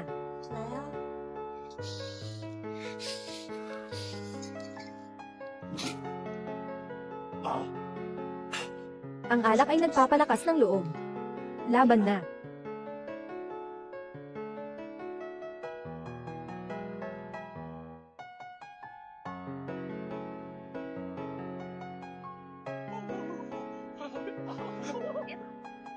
Tingnan mo kung paano ako aayusin ka ng ate ko. Sa tingin mo, ikaw ang matigas na tao. Gusto mo pang maging bayaw ko. Magpapabangungot ka na lang. Taglagas ng tag-init, pumunta ako para magpasalamat kay Tia So. Hindi mo na kailangang sumama sa akin. Gusto lang naman ng tao na makasama ka ng mas matagal. Kaya tayo ay parang nagkakaugnayan na. Pero ako kasi, ay ang tagapangasiwa ng maliit na pabrika. Ikaw ang anak ng malamig na pangulo. Ano ang kinakatakutan mo? Kahit na ang tiyuhin ay naglakas loob, nahalikan si Tia So sa harap ng lahat, bilang kanyang anak. Bakit wala ka? Kahit kaunting katapangan na namana, ako. Ginoong Lee, bakit kayo nandito? Naghahanap kami kay Su Yuhong para humingi ng tawad. Hindi ako ang dapat nandito. Pinilit ako ng tatay ko na pumunta. Buwisit na bata. Pinapapag-sorry ka kay Boss Su. Ito ay isang pagkakataon para sa iyo na magbago. Ito rin ay pagkakataon para sa ating One Siyang Group na makakuha ng pagkakataon. Tatay, bakit naman ganun? Talaga bang natatakot ka kay Su Yuhong? O natatakot ka doon sa matandang tagapaglinis? Batang tuta ka talaga. Sabay pa sa pagsasalita ng hindi maganda. Siyempre naman. Sino ba talaga si Tia? Pinapagawa niya kay Lee Yuwei na mag-sorry kay Auntie Su. Dinala siya ni Lin Jix iyan. Isang retiradong matanda lang, walang kinalaman sa kanya yan. Ang mga tao, si Direktor Lee at ang kanyang anak, ay mga malaking tao. Iyan ang kanilang pagkatao, at pagpapakatao. May katwiran. Kayo, ilang tao, pumunta ba kayo para hanapin si ate? Oo, opo, ngayon siya, naghuhugas sa taas ng bahay. Bastos na tagapaglinis, walang pakialam sa bisita. Umalis na tayo. Nandito tayo naghihintay. Tatay, ano bang hinihintay natin? Kailan ba tayo naging mapagpakumbaba? Ano pang hinihintay mo? Kailan ba tayo nagsalita ng mahina? Sasabihin ko sa'yo, huwag kang maging walang hiya. Dali, ipatawag mo si Su Yuhong para lumabas siya. Tumahimik ka. Nandito kami naghihintay. Matandang tagapaglinis. Bigla akong nagkaroon ng masamang kutob.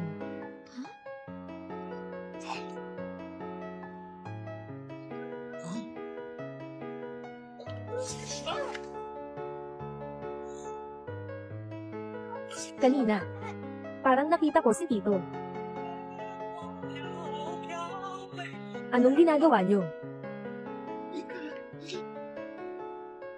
Buwisit na tagapaglinis, lumabas ka, ikaw. Bakit pa kayo bumaba dito? Tatay. Tito. Hinayaan mo akong matulog kasama ang kapatid ko, sa kama. Kuya, anong nangyayari sa katawan mo? Ang galing. Hong. Tingnan mo, anong tinitingnan mo? Hong, kayo. Ay naku, tatay. Anak. Ate, ikaw at itong matandang janitor, hindi kayo talaga nagsasama, ha? Anong sinasabi mo? Huwag mong pilitin akong paghampasin ka dito. Pagkatapos, tawagin si Jiyuan na kuya. Tawagin mo siyang bayaw. Kayong dalawa. Tay, bakit ka nandito? Kailangan pa bang itanong yan? Kayo lang ba ang mga kabataan na nagmamahalan? Hindi tayo pinapayagan ng mga matatanda na muling makaranas ng kabataan. Iwasan ang tawag. Ituturo ko sa iyo ang ilang tricks. Ang mga lihim sa pag-ibig ay sayang lang. Mas mabuti pang mas matalino si Kyeyu. Ikaw. Ginoong Su, noong nakaraang araw, nakasakit ng damdamin ng anak mo sa iyo. Kaya pumarito siya para humingi ng tawad. Ayaw na naming magpatawad, basta't hindi na siya muling magpapakita. Sa harap ko, ayos na. Hong, siguradong. Tia Su, noong nakaraang pagtitipon, ibinigay mo sa akin ang sobrang order. Nandito ako para magpasalamat sa iyo. Wag na, magkakamag-anak lang tayo. Saka, Kanina, ako na ang nagpasalamat para sa iyo. Ay, Tia Su, kung wala ng ibang bagay, umalis na kami. Magpaalam na kami. Hong Hong. Tatay. Tara na. Bakit ako aalis? Mananatili ako para kumain. Bunting Hong. Gumawa siya ng ilang masasarap na putahe para sa akin. Kailangan ko ring magpahinga ng mabuti. Aalis na ako. Tara na.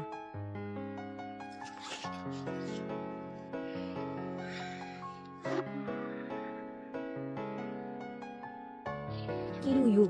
Sa tingin mo ba, mahal na mahal ng tatay ko si Tita Su? Talaga bang nagmamahalan sila? Bakit parang may, hindi ako kampante, kapag nag-aalala ka, kung hindi ka makakatiyak, lahat ng matanda ay nakapasok na. Nakikita ko na si Tia Su ay maputi ang mukha, malusog ang dugo at hangin. Talagang masaya sa sex. Anong nakapasok na? Bakit di ko maintindihan? SHHH, tawagan mo si Papa. Hello, Pa. Kaarawan mo ngayon. Hindi ko nakalimutan. Kaarawan. Ano pang usapan tungkol sa kooperasyon? Ano? Invest ng 1 bilyong piso para magtayo ng pabrika. Huwag kang mag-alala, darating na ako. Anong nangyari? Ngayon ang kaarawan ng tatay ko. May isang boss mula sa ibang probinsya. Gusto niyang makipagtulungan sa atin para magtayo ng pabrika. Sama-sama tayo. Kailangan nating makuha ang pagkakataong ito. Ang bilis naman, makikita na ang mga magulang. Hindi ba ito minadali? Huwag ka nang mag-alinlangan. Walang kahit kaunti. Ang tiwala at tapang ng tiyuhin. Tara na. Nasaktan kita kanina, di ba? Hindi naman. Ang sampal ay pagmamahal. Masaya ako sa puso ko. Kaya't ituloy natin. Telepono. Hello. Sino ito? Si Ginoong Zhangba. Ako nga. Ako ang direktor ng Patent Bureau ng probinsya. Xiao Chenggong. Pasensya na sa abala. Gusto ko po sanang makipag-usap tungkol sa lisensya ng patent. Simpleng bagay lang ito. Kayo sa patent office. Ayos nyo na lang po. Hindi ba matagal na tayong hindi nagkita? Matagal na po kitang hinahangaan. Ngayon ay kaarawan ng Pangulo ng Cold Nanling. Iniimbitahan kitang dumalo. Para mag-usap tayo ng harapan. Ang sikip naman. Ipadala mo na lang sa akin ang address. Nakakahiya naman. Si Director Xiao mula sa Patent Office ang tumawag sa akin. Hihintayin kita bumalik. Bakit ka pa naghihintay na bumalik ako? Kailangan ko munang magpahinga. Hihintayin kita bumalik. Kumain ka na. Ikwan Yuan. Maraming salamat sa inyong lahat.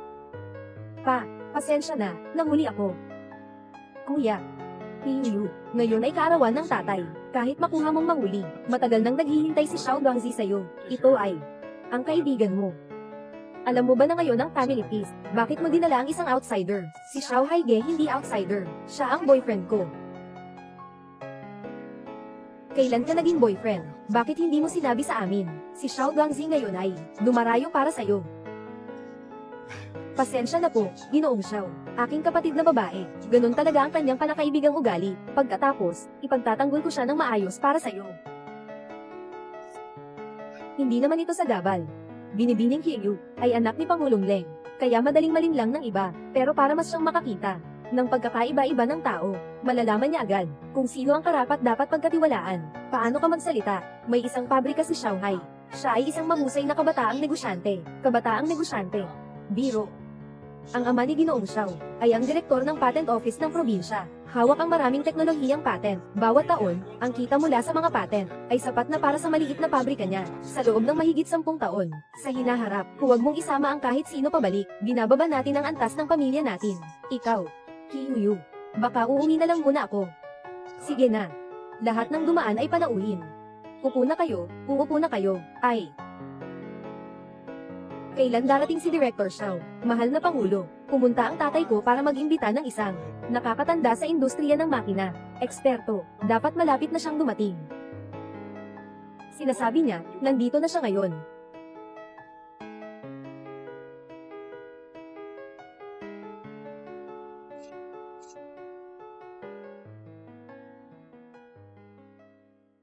Tatay. Sa telepono, hindi sinabi na marami kayo. Anong nangyayari sa hotel nyo? Isang pribadong pagtitipon, pati ang mga tagalinis, pumasok ng walang problem. Tatay, bakit ka nandito? Pasensya na, siya ang tatay ko. Ako ang nag-imbita sa kanya, dito lang naman talaga. Sige. Wala akong pakialam kung paano ka nakarating. Sasabihin ko sa'yo, ngayon ay kaarawan ni Cold President. Kumain ka ng gulay. Huwag masyadong magsalita. Huwag kang magpasikat ng gulo. Kiyuyu.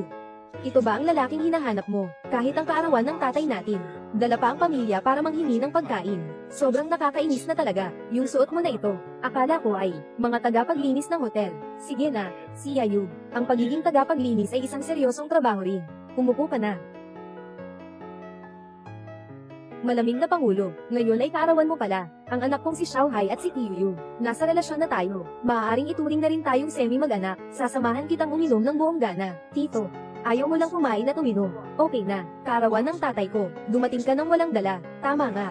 Mga tao sa mababang katayuan ay talagang hindi marunong ng mga asal. Tama ba, Ginoong Xiao? Pangulo Leng, narinig ko na kamakailan ay hindi ka mapakali. Hindi ka makapagpahinga ng maayos. Ito ay espesyal, na ipinadala ng isang tao, ang pinakamagandang ginseng.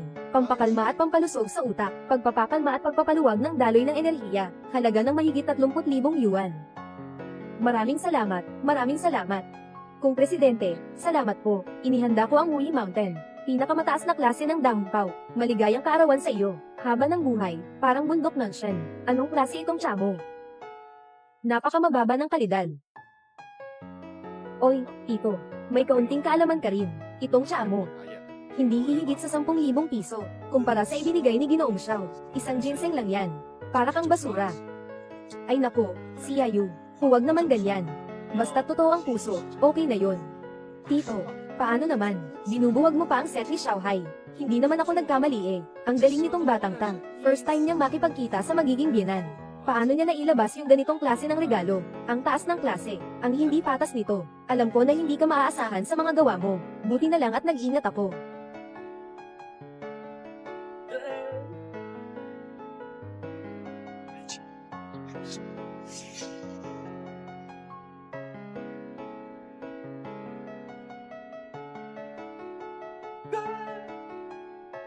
Tito, may kaunti akong kaalaman sa mga anti-gang bagay.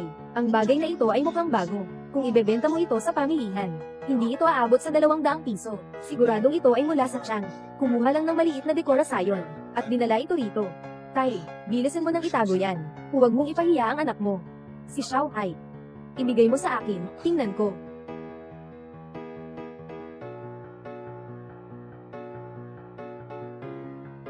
Tay, anong magandang tingnan dito sa kalat na to? Ihuhulog ko na to para sa'yo. Huwag mong galawin, para hindi masakit sa mata mo. Kung hindi ako nagkakamali, ito ay isang palasyong porcelain. Magaling ang mata mo, palasyong porcelain. Palasyong porcelain, maganda. Kailangan lang gawin ito. Ang mga taong may natatanging kontribusyon lang ang may karapatang magkaroon ng pambansang regalo na porselana. Sinasabing, ang mga may hawak ng pambansang regalo na porselana ay anumang kahilingan nila. Basta't hindi lumalabag sa prinsipyo, ay susubukan ng bansa, natuparin ito. Itong bagay na ito, ang halaga nito. Hindi masukat sa pera. Sobrang mahal nitong regalo, hindi ko matatanggap. Dalhin mo na. Magkababarkada na tayo. Mayroon na akong ilang ganito. Tatay. May pangalawang regalo si Ginoong Xiao, para sa kaarawan. Pangulo Leng, naghanda ako ng 10 bilyon. Para maghanap ng isang kasosyo sa ating lungsod, para sa pagtatayo ng pabrika. Habang hindi pa natatapos ang pabrika, nais ko sanang hilingin sa inyo, bilang isang respetadong nakatatandang tao sa industriya, na maging honorary director ng pabrika, na makipagtulungan sa pagtatayo ng pabrika. Mayroon ka bang nais na katuwang? Tay, si Xiaohai Ge ang nasa ilalim. May isang pabrika. Maganda ang naging pag-unlad nitong mga nakaraang taon. Katatapos lang namin magdaos ng isang kumperensya tungkol sa mekanikal na teknolohiya. Baka pwedeng subukan ni Xiaohai. Chairman Leng, ako ang direktor ng Yuanghai Mechanical Factory, kaya naming tumanggap ng ilang mga proyekto, mga bahagi ng industriya, magagaling ang mga manggagawa, pabrika ng makinarya sa malayo. Hindi ko narinig iyon. 1 bilyong proyekto, hindi basta sinuman ang makakakuha nito. Mag-isip ka muna bago magsalita, sukatin mo ang sariling kakayahan. Narinig ko dito sa atin, may isang babaeng negosyante, si Su Yuhong, ang ginang. Su, ang kanyang Jihong Machinery Factory, ay nangunguna sa industriya. Nais kong makipagtulungan sa kanya. Pakiusap, Ginoong Leng. Maari bang tulungan mo akong ipakilala tungkol kay Su Yuhong? Hindi siya makatawid ng tao. Napaka makapangyarihan. Noong nakaraang beses gusto kong bumisita, pero hindi man lang ako nakapasok. Oo nga, narinig ko na pati si Li Yuwei ng Vientiane Group ay sinigawan ni Su Yuhong na babae. Hanggang sa mapahiya, ang babaeng ito ay hindi basta-basta pakitunguhan. Kalokohan yan. Si Xiaohong ay malambing at maalaga. Saan ka naman nakakita ng ganyan? Na hindi ka aya-aya. Naghihintay pa siya sa bahay para sa akin kumain. Anong pinapakita mo? Simula pa lang, nag-aartista ka na. Tumingin ka nga, sa sarili mong katayuan. Parang ikaw parang kilala mo si Ginang. So, kung kilala ka niya, gagawin ko. Kakainin ko ang bote ng alak na ito. Malungkot na tag-init. Bakit ganyan ka makipag-usap? Umupo ka. Tatay, nakalimutan mong sabihin sa'yo. Kumain ka ng marami. Huwag masyadong magsalita. Huwag magpasok ng gulo. Pasensya na, ganito ang ugali ng tatay ko. Huwag mong seryosohin. Ginawa ko na, para mapatawad siya at humingi ng paumanhin.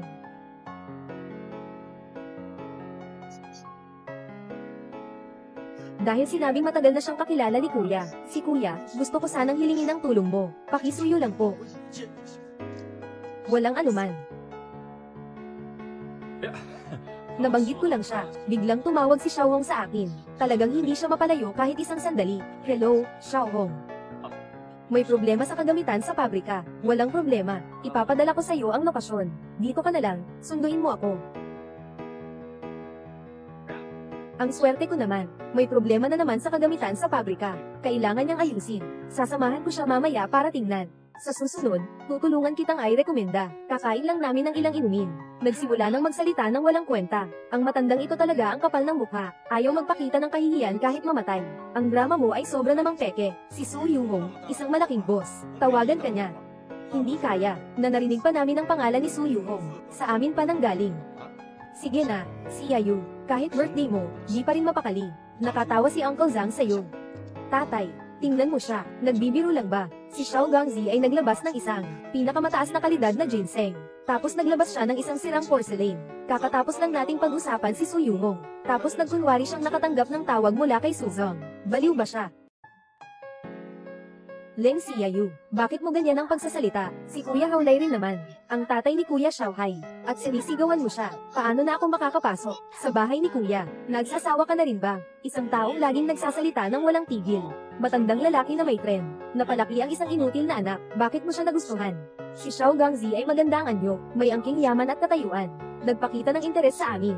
Isang angkop na pagpili ayon sa pamilya. Akala mo ba'y bulag ka? Ngayon ay panahon ng malayang pag-ibig. Kung sino ang gusto ko, iyon ay sa akin. Bakit ka parang kinakatawan siya? May natanggap ka bang kapakinabangan mula sa kanya? Tumahimik ka. Isang magandang kaarawan. Naging magulo dahil sa inyo ng kapatid mo. Napaka-maingay. Lao Zhang, kailangan na kitang pagsabihan. Bilang isang janitor, wala kang dahilan para makipag-ugnayan sa mga mataas na tao. Sa ganitong paraan, itaas mo ang sarili mong halaga. Hindi namin sinasadyang maliitin ka. Tama ba? Ang lamig talaga. Narito kami para sa iyo. Nagbibigay kami ng pagbati sa iyong kaarawan. Maligayang bati, Direktor Xiao. Mom, Dad, nandito na kayo. Tiyo Xiao, dito. Umupo kayo ng tatay ko. Ay, bakit hindi ka pa tumayo? Ito ba ang upuan mo? Tagapaglinis. Dapat nandyan ka sa labas. Maglinis. Bakit nandito ka pa at kumakain? Nagsasalita ka ba sa akin? Lahat dito maliban sa'yo. Naka-uniforme ng janitor. Kanino pa ako makikipag-usap? Sobrang lamig Sa susunod, humanap tayo ng mas magandang hotel. Ang hotel na ito, sobrang magulo ang pamamahala. Anong klaseng tao ang pumapasok dito para kumain ng marami? Director Xiao, nagkakamali po kayo. Siya ang ama ng kasintahan ng anak ko, ng anak kong babae. Dumating na kayo, magkakasalo na tayo kumain. Kasintahan ni Kyeyu. At isang tatay na naglilinis. Ang lamig mo naman, habang tumatagal, mas bumabalik ka sa dati. Kung talagang ito ay magiging pamilya, sa tagapaglinis, hindi ba't magiging katatawanan ito sa lahat? Hindi ba't sinabi ng tiyahin na ikaw? Tingnan mo, tayo ay may mga pangalan at mukha ng pamilyang ito.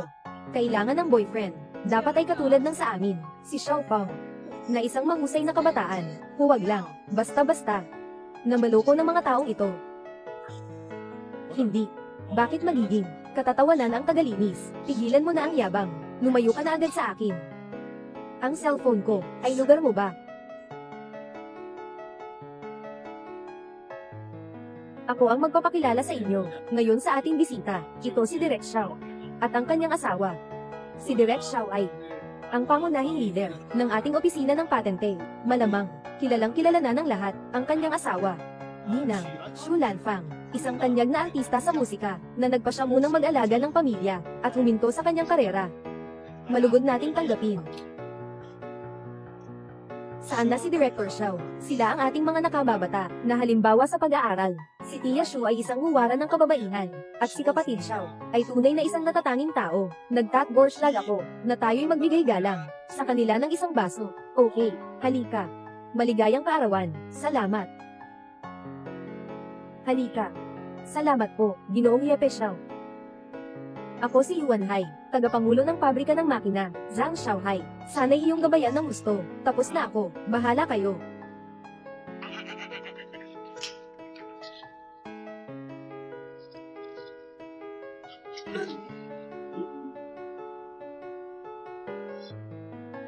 Papa, magsimula ka ng magpasalamat. Bakit ako ang magtataas ng baso para sa kanya? Dahil lang sa siya ay malaking leader sa patent office. Inaasahan ng anak mo, nakakain ng iba. Lao Zhang kailangan kong sabihin ang ilang salita pa. Sa mga ganyang bagay sa buhay, isang uri rin ng kaalaman ba ito sa iyong katayuan? Hindi mo maitutulong ang mga anak, ngunit kahit papaano, huwag naman sana. Hadlangan sila, ay naku. Sige na. Nasa harapan na ito ang pagkakataon. Hindi niya ito makuha, kahit gaano mo pa sabihin. Isa pa rin siyang tambak ng putik, hindi siya makakabangon. Mga tao sa ilalim. Paano kami makakagawa ng mabibigat na trabaho? Kaya kami naging mga tao sa ilalim. Sasabihin ko sa'yo, sa ilang aspeto, kayo na mga nasa opisina, hindi rin naman mas magaling sa amin, na gumagawa ng pisikal na trabaho. Anong ibig mong sabihin sa mga salitang yan? Kaya mong ipaliwanag ng malinaw. Tingnan mo nga ang asawa mo. Hindi pa nga ako ganang katanda. Yung pawis sa noo mo umaagos ng gusto. Kitang-kita na kulang ka sa kidney water. Kulangan ka sa essence at dugo. At ikaw naman. Pagod ang mukha, mapatla ang balat. Mataas ang ugali. Sa tingin ko, ito ay malinaw na. Hindi pagkakaayon sa buhay, na nagdudulot nito. Anong sinasabi mo dyan? Ikaw na tao, puno ng kung ano-anong. Anong klaseng bagay iyon? Tingnan mo, nainis ka na naman, di ba? Tingnan mo ang asawa mo, walang sinabing kahit ano, malinaw na tama ako. Nagtatago ka sa takot, di ba? Tay, huwag ka nang magsalita. Ginagawa ko ito para sa kanila. Tingnan mo, si Tia Su, ang kanyang mukha ay mapula at puno ng sigla. Ito ay bunga ng aking masipag na pagsisikap, bilang isang matandang baka. Itong tiyuhin na ito, anong karapatan mo, nahusgahan ng aking mga magulang?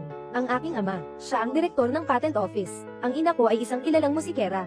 Ako rin ay nagkaroon ng kaunting tagumpay sa negosyo. Lahat kami ay mga elite sa mga elite. Tingnan mo pa nga, ang anak mo ay nagpapatakbo ng isang maliit na pagawaan na walang potensyal.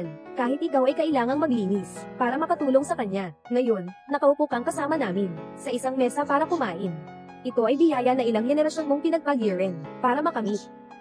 Ako ang kumikita ng sahod na ito. Hindi naman gaano kalaki ang pera, pero ang anak kong si Xiaopang ay napaka-promising. Tuwing buwan, binibigay niya sa amin, mga 10,000 yuan. Sapat na para sa ilang taon mong paglilinis ng lupa, siguro. Mga 10,000 yuan bawat buwan.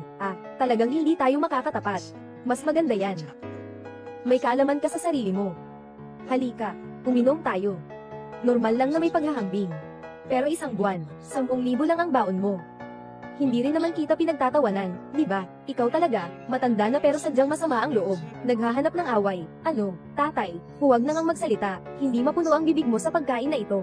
Hindi ka pa rin magsasawa. Ginoo, baka naman magpigil tayo. Tingnan mo, ang itim na ng mukha ng tatay ko. Siyempre, karawan niya ngayon. Sinasabi ko lang naman ang totoo. Director Xiao, pakiusap, huwag magalit, huwag mo nang isipin. Si Lao Zhang, siguro nakainom lang. Papa, hindi siya nakainom lang. Malinaw na, isang payaso na naghahanap ng atensyon. Paalisin mo na agad siya. May isa pa tayong darating. Isang malaking tao.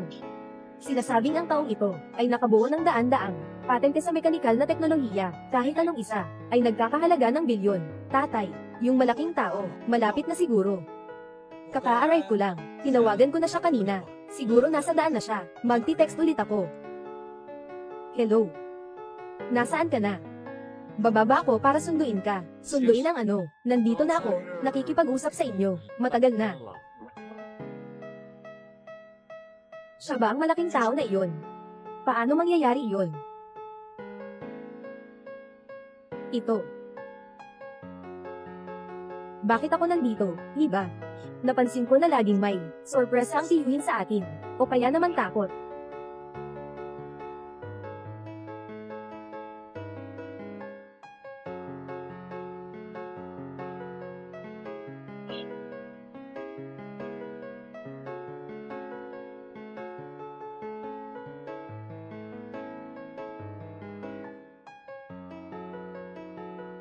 Kuya Ji-yuan, nandito na ako para kunin ka. Ginoong Su.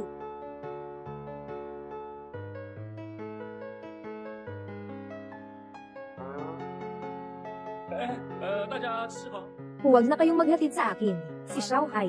Nakapagbati na kayo lahat. Hindi ba ako nagkakamali? Yung babae kanina ay si Su Ying-ung, ang direktor ng Jihong Mechanical Factory, ang magandang direktor. At personal pa siyang pumunta para sunduin yung janitor, yung kamay na hawak ang misteryosong boss na may daang patent. Siya rin siya. Tapos na. Kakatuwa, pinayagan ko pa, na palabasin ang ganitong malaking tao. Akala ko pa, isang nakikikitaan lang ng pansin na clown. Ikaw nga.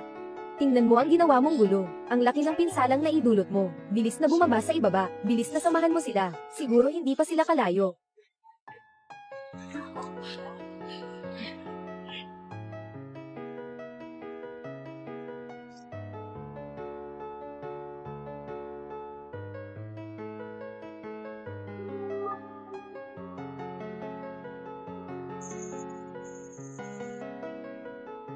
Sabi nila hindi na kailangan samahan.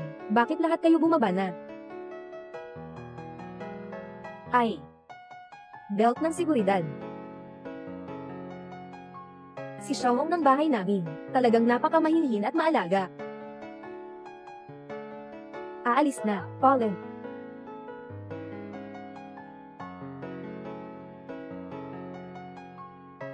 Huwag husgahan ng tao sa kanyang anyo, si Ginoong Zhang ay talagang isang kahanga-hangang tao. Palagi lang ganito ang tatay ko, napaka-espesyal.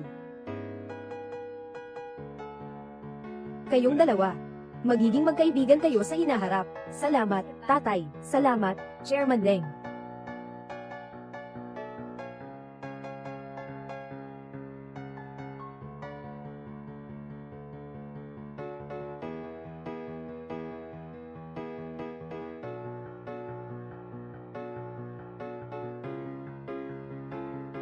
Pwede bang maging mas mabilis?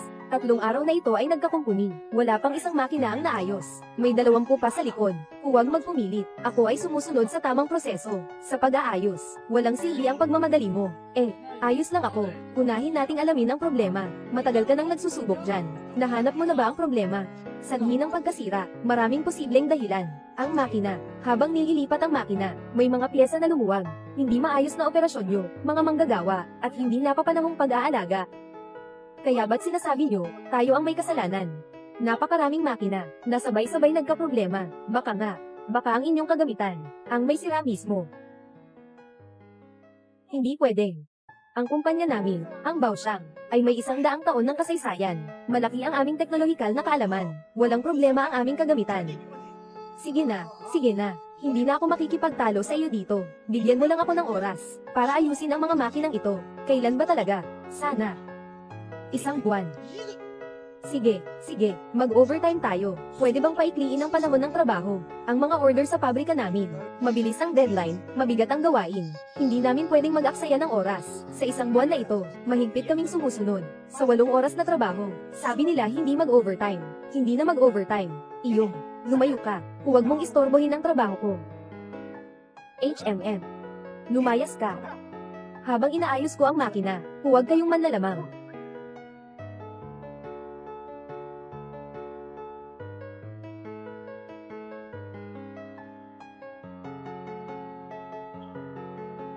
Ginoo, nandito ka na. Sabi ng eksperto mula sa Igu, kailangan ng 1 buwan para ayusin ang mga makinang ito. Wala na tayong oras. Computer ng Pangju. Xiaohong. Tingnan mo ang batang ito, nasa pagtitipid ng oras. Kuya Ji-yuan, kaya mo ba? Madali lang. Hindi. Ginoong Su, maiksi ang oras natin. Hindi tayo pwedeng magpadalos-dalos na magpas siya. Isa lang siyang janitor. Ano bang alam niya tungkol sa pag-aayos ng makina? Umalis ka. Hayaan mong ang tao ko ang mag-ayos. Ginoong Su, malinaw ang nakasulat sa kontrata ng benta ng mga tao ninyo. Hindi pinapayagang ayusin ang makina ng walang pahintulot. Ang aming kumpanya, Baisha, ay hindi nasisigot sa anumang mga isyu pagkatapos ng pagbebenta. Anong klaseng mapang api itong patakaran na ito? Ang sama naman. Walang magagawa. Sino ba ang nagsabi sa inyo, mga tao ng Dragon Country, na ang teknolohiya ng makina ninyo ay hindi kasing galing namin? Kung gusto ninyong gamitin ang aming kagamitan, kailangan sumunod kayo sa aming mga patakaran. At saka, dito kami nagpunta. Sa round trip na ticket. Tirahan. Kain at inumin. Kayo ang bahala dito. Ang bayad ko sa pagkumpuni, binabayaran ko kada oras. Sobrang sakit ng puso ko, Xiaohong. Bakit? Ano ang masakit sa puso mo? Kumikita sila sa pera namin. Hindi ba ako dapat masaktan? Hindi nakakapagtaka. Ikaw, batang ito, nagtatamad-tamadan ka lang. Ang ganda ng Kratos sa iyo. Sino ba namang ayaw kumita ng higit? Agad kang humingi ng tawad. Ninainsulto mo ako sa aking profesional na etika. Etika sa propesyon. Ang salitang ito ay mula sa mga tao ng Hinggu. Bakit parang nakakatawa? Nandito kayo ng 3 araw. Hindi man lang na-check ang mga pangunahing sira. Paano ako maniniwala ang inyong profesional na etika at kakayahan? Tinanong mo ako. Kaya, naghanap ng ganitong matandang janitor para mapahiya ako. Hindi ko tatanggapin. Ginoong Su, mag-ingat po kayo ng gusto. Bawat makinang ito ay nagkakahalaga ng milyon-milyon. Bakit mo basta-basta pinapahawak ang isang janitor? Paano kung masira ito? Hindi namin kayang tumanggap ng ganitong pagkawala. Ay naku. Yang Sang. Mas matalino ka pa kaysa sa inyong direktor. Ang aming kagamitan ay pang-global, pinakamahusay, pinakamaselan. At tanging kami lang, mga matatalinong tao mula sa Ibu, ang makakalikha ng ganitong uri ng industriya na himala. Kayo mga tao ng Dragon Country. No. Nagsasalita ng kalokohan. Kayo mga sirang kagamitan, maliban sa mga chip at software, na may kaunting pag-unlad, wala nang ibang progreso. May sira sa galaw ng tool library, sira sa pag-compress ng proseso, problema ito ng inyo design. Ayon sa kontrata, basta makontak nila ang kagamitan, pwede nang itigil ng kumpanya ang after-sales service. Kailangan pa nilang umorder ng bagong kagamitan. Ginoong Su, pwede mong ipagawa sa iyo, matandang tagalinis, itong kagamitan. Pero maglalagay ako ng sugal sa iyo. Kung hindi niya maayos ito, ang aming kagamitan ay mapuputol at titigil ito sa inyong after-sales support. At saka, kailangang ipagawa niya ng publiko ang paghingi ng tawad. Gagawa ako ng video bilang ebidensya. Sige, kung maayos ko ito, kayo ay dapat libreng serbisyo pagkatapos ng benta. Kailangan mo rin humingi ng tawad sa paghamak sa amin ng mga taga-Longbow. Humihingi ng paumanhin. Huwag kang mag-alala, hindi kita papayagang gawin ang seppuku. Basta't lumuhod ka at magbigay galang. Ako rin magre-record ng video, kaya mo ba? Walang problema. Kahit ano paman, hindi mo talaga maayos. Ginoong Su, itong engineer mula sa Yingbu, larong may masamang balak. Kung sakaling sila ay pumunta sa, itigil na ang after-sales service, at itong mga makina, magiging mga basurang bakal na lang. Malinaw na siyang, nang iipit sa atin. Huwag kang magpadala sa emosyon. Baka matakot ka, nandito ako. Itong mga hapon na ta, hindi ka makakagawa ng anumang alon. Kahit ang mga inhinyero ng Yingbu, hindi kayang ayusin. Ano ka ba? Yung kagamitan nila, ay pandaigdigang namumuna. Tayo, hindi talaga kaya. Ay naku. Maraming mga manggagawa sa teknolohiya, ang ating bansa, na nagtatrabaho nang walang tigil. Ikaw, Ginoong Su, mas mabuting kausapin mo si Ginoong Kuitan. Huwag tumaya sa pastang ito. Hindi natin kayang tustusan. Ginoong tagapaglinis, may kasabihan sa Longbow, na ang mga marunong makilala sa sitwasyon ay mga henyo. Sinasabi ko sa iyo, mas mabuting makinig ka. Ginoong Zhang, sige lang, ayusin mo. Walang dapat alalahanin sa after sales. Huwag nang hayaang maging mapagmataas ang mga bata. Sige. Putulin ang kuryente. Ayos na. Umalis ka.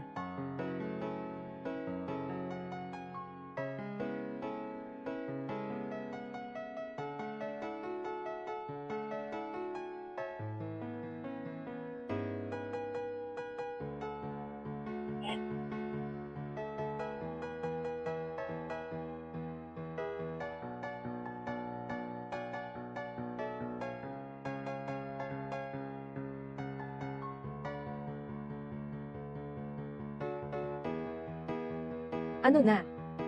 Pwede ng ion. Ayos na ito. Puro palabas lang. Inilipat niyo ang aming kagamitan. Kung magkaroon ng anumang problema sa makina, wala kaming pananagutan. Kailangan pa bang mag-sorry?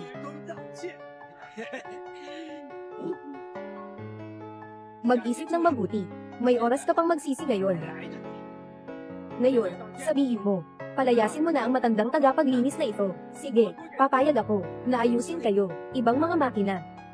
Itong makina ay ituturing na sirang basura. Ginoo Su, yung engineer mula sa Yinggu, ay nagbigay na sa atin ng palusot, kailangan nating tanggapin ang magandang alok. At ikaw din. Kung masira ang makina na ito, pinayagan kitang maubos ang lahat ng yaman mo. Isang simpleng makina lang. Kaya kung mawala ang lahat, si Su Yuhong, ayon na ang kuryente. Tapos na ang pag-on ng kuryente.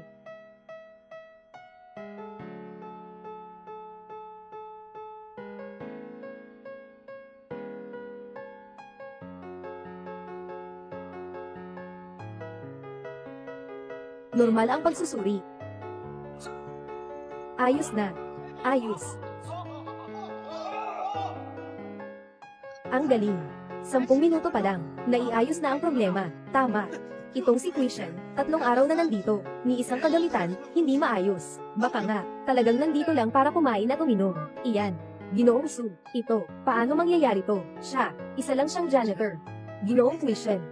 Ayon sa napagkasunduan kanina, kayo, mga baysyang, sa hinaharap, kailangang magbigay ng after-sales na serbisyo sa amin. Halika, halika, tingnan dito, ikaw na ang humihingi ng tawad sa pang-iinsulto sa aming mga Chino. Halika. Pagsisisi.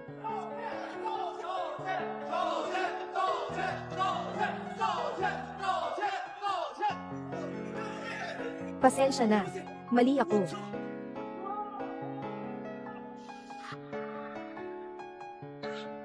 Pasensya na, mali ako, ayos lang. Ay nako, napaka-espesyal ng eksenang ito, karapat dapat ipaalam sa lahat.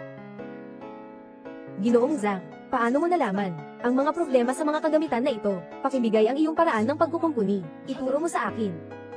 Ay nag-ayos ako sa harap mo. Ikaw ang eksperto, hindi mo ba ito naiintindihan? Kaya pap-i-repair ulit ng isa. Mag-oobserba ako at matututo. Pasensya na, hindi ako pwedeng makialam habang nag-aayos. Ito. Sundan mo ako. Tama na. Umalis ka, huwag kang manood ng pabulos.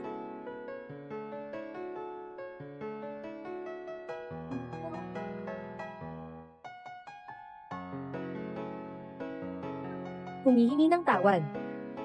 Pasensya na, nagkamali ako. Si Zhang Jiyuan na ito, talagang may kakayahan siya. At may pagmamahal sa bansa at pamilya, kayang makipagtulungan ang ganitong tao. Kaya gagamit tayo ng ilang marahas na paraan. Mapipilitan siyang sumunod.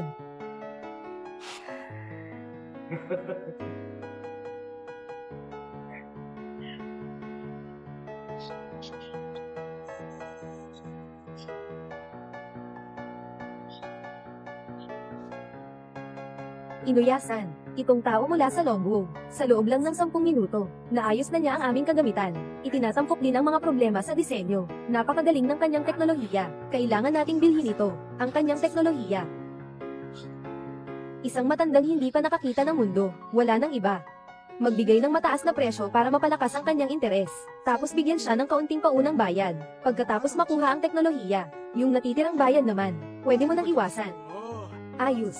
Hindi ka taka-taka, na si Inuyasan. Ang teknolohiya sa pagkukumpuni ay naipasa na sa mga manggagawa mo, ang natitirang makina, kaya nilang ayusin ito ng sarili nila. Pagod na siguro sila. Pumunta ka mamaya sa bahay ko, aayusin kita ng maayos. Ginoong Zhang. Ako ang responsable ng kumpanya ng Baishang, sa Longwu. Handa akong mag-alok ng mataas na presyo, upang bilhin ang iyong teknolohiya. 100 milyon. Ginoong Zhang, kapag nakuha mo ang perang ito, mabubuhay ka na, ng buhay ng mga tao sa itaas. Huwag mag-atubiling. Tama iyon. Sa edad na ito, dapat mong pag-enjoyan ng maayos ang buhay. Maaari mo bang pag-isipan ng mabuti? Basta't pumayag ka lang. Agad magbayad ng deposito, 100 yuan. 1 milyon. Hindi ko ibebenta. Ano ito? Ikaw. Ang teknolohiya ng mga tao sa Longwo namin. Siyempre, mananatili ito sa Longwo. Mahihirapan ka bang maintindihan ito? Mag-isip ka ng mabuti. Isa itong bilyon. Sa 99% ng tao, pera na hindi kailanman kikitain sa buong buhay mo. Huwag kayong maging walang pasasalamat. Kayo ay makakapaglabas ng 100 milyon. Para bilhin ang aking teknolohiya, ipinapakita nito na malakas ang inyong pondo. Ngunit ang inyong kapital, paano ito nakuha? Hindi ba dahil sa pag-asasa, ang inyong unang kalamangan? Nakasalalay sa monopolyo at dumping. Para pigilan kaming matuto sa inyong teknolohiya, hindi kailanman ninyo ibinibenta sa amin ang pinakabagong kagamitan, kahit na magpa-maintenance pa kayo. Kada oras ang bayad. Hindi pa kami pinapayagang manood, masyado kayong mayabang. Pero kung ang aking teknolohiya ay mananatili sa Dragon Country, makakagawa rin kami ng mga advanced na CNC machine, at kayo sabay siyang company. Mapapalabas ka sa pamilihan ng Longwo, at pati na sa buong mundo. Mahihirapan kang makipagkompetensya, at ang mga sirang kagamitan ninyo ay magiging katulad ng mga tunnel boring machine at mga photolithography machine. Hindi na magiging isang mamahaling hiyas sa korona ng industriya. Ginoong Zhang, kung hindi ka nasisiyahan sa presyo, ay maaari nating pag-usapan. Maaari tayong mag-usap. Tama, tama, tama. Walang kailangan pang pag-usapan. Kami mga tao ng Longwo. May sariling dangal kami. Ayos. Terra. Terra. Sino sila? TSK. Hindi ko pa nakita ng ganitong katatag na tao mula sa Longwo. Kami sabay siyang company. Malapit na matapos.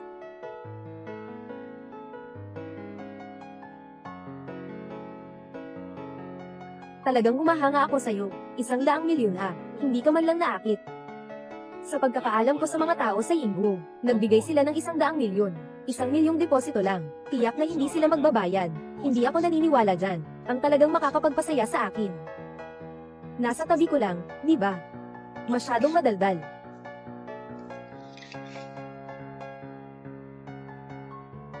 Hello. Ang anak mo. At ang kanyang maliit na kasintahan ay nasa kamay ko. Anong nangyari? Si Xiaohai at si Qiuyu ay nakidnap. Mabilis tayong maghanap sa kanila.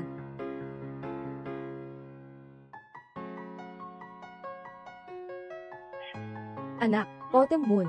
Nandito kami para iligtas kayo, Tiyasu. Sino ang nang-hold up sa inyo? Huwag na kayong magtanong pa. Pag nakaligtas na, umalis na agad. Sige, gusto kong umalis. Hindi ganoon kadali. Bantayan mo sila. Walang dapat makaligtas. Ano ba talaga ang gusto mong gawin? Nandito na ako. Paalisin mo sila. May isang malaking tao na gustong makipagkita sa'yo. Anong malaking tao? Sinasabi ko sa'yo. Huwag kang magulo. Ako si Zhang Jiyuan. Hindi ako natatakot. Oh.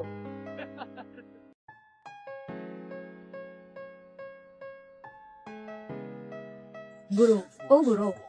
Matagal na tayong hindi nagkita. Mukha ka pa rin. Mukhang walang silbi. Sun Ziying. Gago. Ginoo-san. Pero isa sa mga namumuna sa industriya ng militar sa US. Kahit ang Pangulo ng US ay personal na nakipagkita sa kanya, ikaw lang yan. May karapatan din na tawagin si Ginoong Sun sa kanyang buong pangalan, isang pangalan ng traidor sa bayan. Ano ang hindi pwedeng tawagin? Ito. Traidor sa bansa. Noong mga panahong iyon, siya ay kasangkot sa mga mahalagang kagamitan ng bansa, ang North Wind 4 na uri ng missile, trabaho sa disenyo. Pero may dalang mga plano sa disenyo, tumakas papuntang Amerika, nagdulot ng paglabag sa lihim. Kinailangan ng bansa na itigil ang pagpapaunlad ng missile. Ang mga pinsalang dulot ay hindi matutumbasan ng pera. Anong uri ng leader?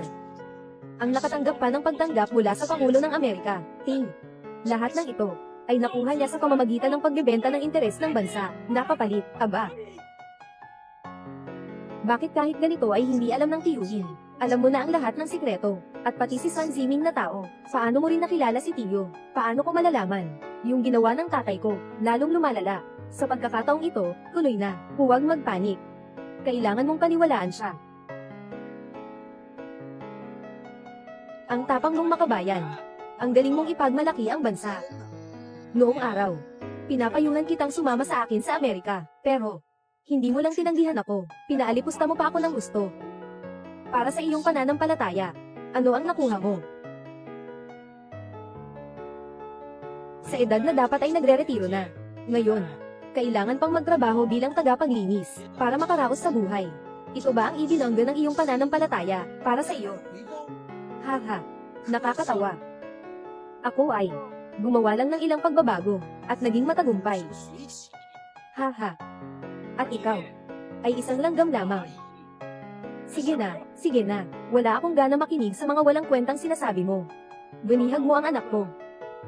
Ano ba talaga ang gusto mo? Sabihin mo sa akin ang paraan ng paggawa ng pirasong ito. Ibigay mo sa akin. Palalayain ko sila. Basta't makuha ko ang pirasong ito, paraan ng paggawa. Northwind 4 na missile, maaaring mass production na. Ang hukbong Amerikano ay bibili ng malakihan ng aking missile. Sa tamang panahon, aking posisyon, walang makakaabot. Tatang Zhang, huwag silang payagan. Tatay, huwag kang pupunta. Tumahimik ka.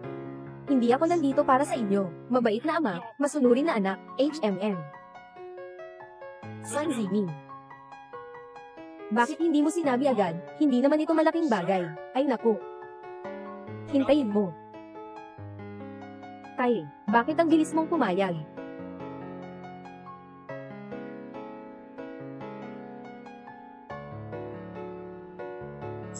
Ting, akala ko matibay siya.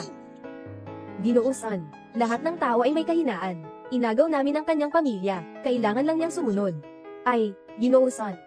Tungkol sa akin, mag-alala ka, kapag natapos na ang bagay, dadalhin kita sa Amerika. Maghahanap ako ng paraan para mapigilan sila, kayo na ang bahala, dalhin niyo si Papa. Xiaohai, huwag kang mapusok, kayo na ang bahala, dalhin si Papa. Makikipaglaban ako sa'yo, ikaw. Ang tatay mo ay sobrang matigas, kailangan niyang sumunod sa amin. Kayo mga tao. Gusto pang manggulo. Hindi ko kayo bibigyan ng magandang aral. Simulan kita. Huwag. Si Xiaohai. Tama na. Bitawan mo ang anak ko. Nagpapanggap. Gamit ang ganitong sirang bagay, akala mo matatakot ako.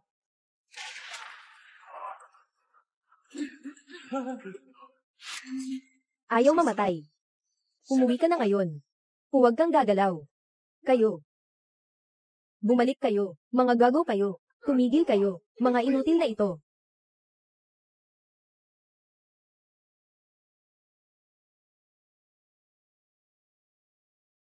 Sun Ziming. Wala ka ng takas.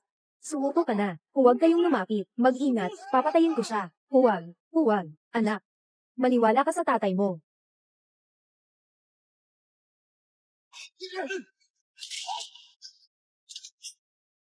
Ginoong Sun.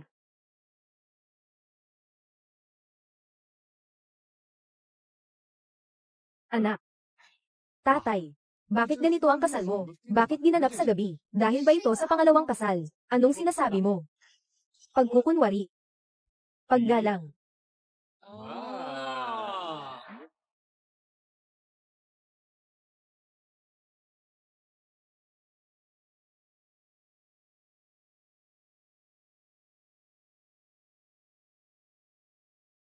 Kumusta? Maganda ang pagkakaayos. Ang ganda ng dekorasyon. Papa, sino na naman ang nasar mo? Bakit pa ako pinagselos noong nakaraan? Hindi pa ba sapat ang mga pinagdaraanan? Sino ba yung matandang iyon? Bakit may kasamang maraming pulis? Siya ang ministro Wang ng kagawaran ng teknolohiya. Talagang isang mataas at makapangyarihang tao. Diyos ko. Si Lao Wang ay pupunta rito para makisalo sa kasal. Hindi na kailangang magpakita ng ganitong kalaking eksena. Zhang Wuxi. Tapos na ang iyong panahon ng pagiging lihim. Panahon na. Ipamalas sa mundo ang iyong mga nagawa. Paggalang. Zhang Jiyuan. Mahahalagang kagamitan ng bansa. Sa panahon ng kasunduan sa pagiging lihim, nag-ambag ka sa ating bansa ng 239 na imbensyon at patente. Pinangunahan ng pananaliksik at pagdevelop ng Lingpeng 41 na uri ng missile, 10,000 toneladang uri ng aircraft carrier, ikawalong henerasyon ng jet fighter, nakagawa ng milyong-milyong trabaho. Naghukay ng trilyong yugto na merkado. Lubhang karapat-dapat. Ngayon, ipinalabas ang pinakamataas na parangal ng longbow. Pinakamataas na gantimpala.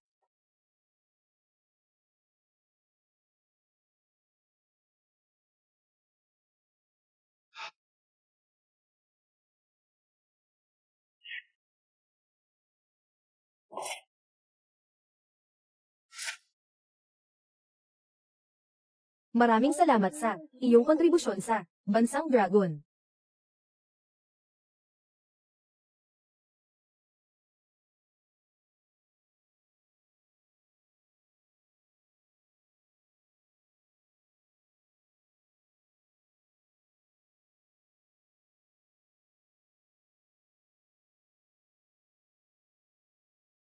Ilan pa bang bagay ang itinatago mo sa akin? Wala na talaga ito. Oo, asawa. Dahil ang asawa ay nakatanggap ng maraming parangal. Kaya ngayong gabi, sa paglalaro ng larong iyon, maaari bang maghinay-hinay ka? Tingnan mo, pag-uwi ko mamaya gabi, paano kita aayusin?